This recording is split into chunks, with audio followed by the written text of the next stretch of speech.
Drama के star में हम शाओशुन को देखते हैं जो अपने स्कूल में होती है और अगले ही पल वो प्रेजेंट में जाती है और रियलाइज करती है कि ये सिर्फ एक ड्रीम था और वो आज एक नए एरिया में शुरू हुई। फिर ग्रैंडमा के हेल्प से शाओशुन अंदर एंटर कर शाओ डोर पर नॉक करी और हमें दिखाया जाता है रूम के अंदर चैन और गाओलिन हैंग आउट कर रहे हो। आवाज सुनकर चैन बाहर आई और डोर के ग्लास से शाओशुन को देखती है, लेकिन वो उसे पहचान नहीं पाई। हालांकि अगले ही पल कॉल के बाद वो समझ जाती है ये लड़की उसकी नई रूम में। चैन गाओलिन के शूज को और गाओलिन को अपने पैरों के बीच छिपा ले। फिर शाओशुन अंदर आई और जैसे ही वो एंटर करती है चैन उसे रूम का हर कॉर्नर दिखाने लगी। फिर वो अपने और रूममेट्स के बारे में बताती है, जैसे शेंगनान बहुत हार्ड वर्किंग होती है और पार्ट टाइम जॉब्स भी करती है। और वो एक और रूममेट योंग के बारे में बताती है जो बचपन से सिंगल होती है। और ये बताते हुए वो हंसने लगी है, लेकिन शाओशुन को ये बिल्कुल भी फनी नहीं लगा। और लास्ट में मीजिन होती जो बहुत प्रीति है और उसे शॉपिंग बहुत पसंद। वो बुक्स की तरफ कभी नहीं देखती, बस खाती है, पीती है और सोती है। और उनकी बातचीत के दौरान गाओलिन वहाँ से चला जाता है। फिर शाओशुन अपना सामान टेबल पर रखी और उसकी नजर एक बॉक्स पर पड़ी। उस बॉक्स में एक लड़की की फोटो और कुछ पुराने शूज होते। और जब शाओ शावर ले रही होती है तो नीजिन टॉयलेट यूज करने अंदर आ जाती, जिससे शाओशुन अनकंफर्टेबल फील करने लगी। लेकिन नीजिन को बिल्कुल भी परवाह नहीं होती, सो नहीं पा रही होती है। उसी टाइम शेंगनान वहाँ आती और शाओचुन के जागने से पहले ही चली जाती। अगली मॉर्निंग शाओचुन ब्रेकफास्ट बना रही होती है, तभी शचैन आती है तो शाओचुन उसे मिसेस बुलाती। शचैन कहती है तुम्हारा मतलब है कि तुम मुझसे छोटी हो, और अगले ही पल वो उसे टीज करने लगी। फिर शाओचुन उसे ब्रेकफास्ट देती है और शेनचैन को ये बहुत पसंद आता है। फिर शाओचुन चैन से पूछती है मैं अभी तक शेंगनान से नहीं मिली हूँ, क्या वो बेली डांसर है? लेकिन चैन मना कर दे। फिर शाओचुन फोटो वाली लड़की के बारे में बात। जैसे ही वो ये सुनते हैं चैन और नीचे जिन वहाँ से चले जाते। फिर अगले दिन शाओचुन और चैन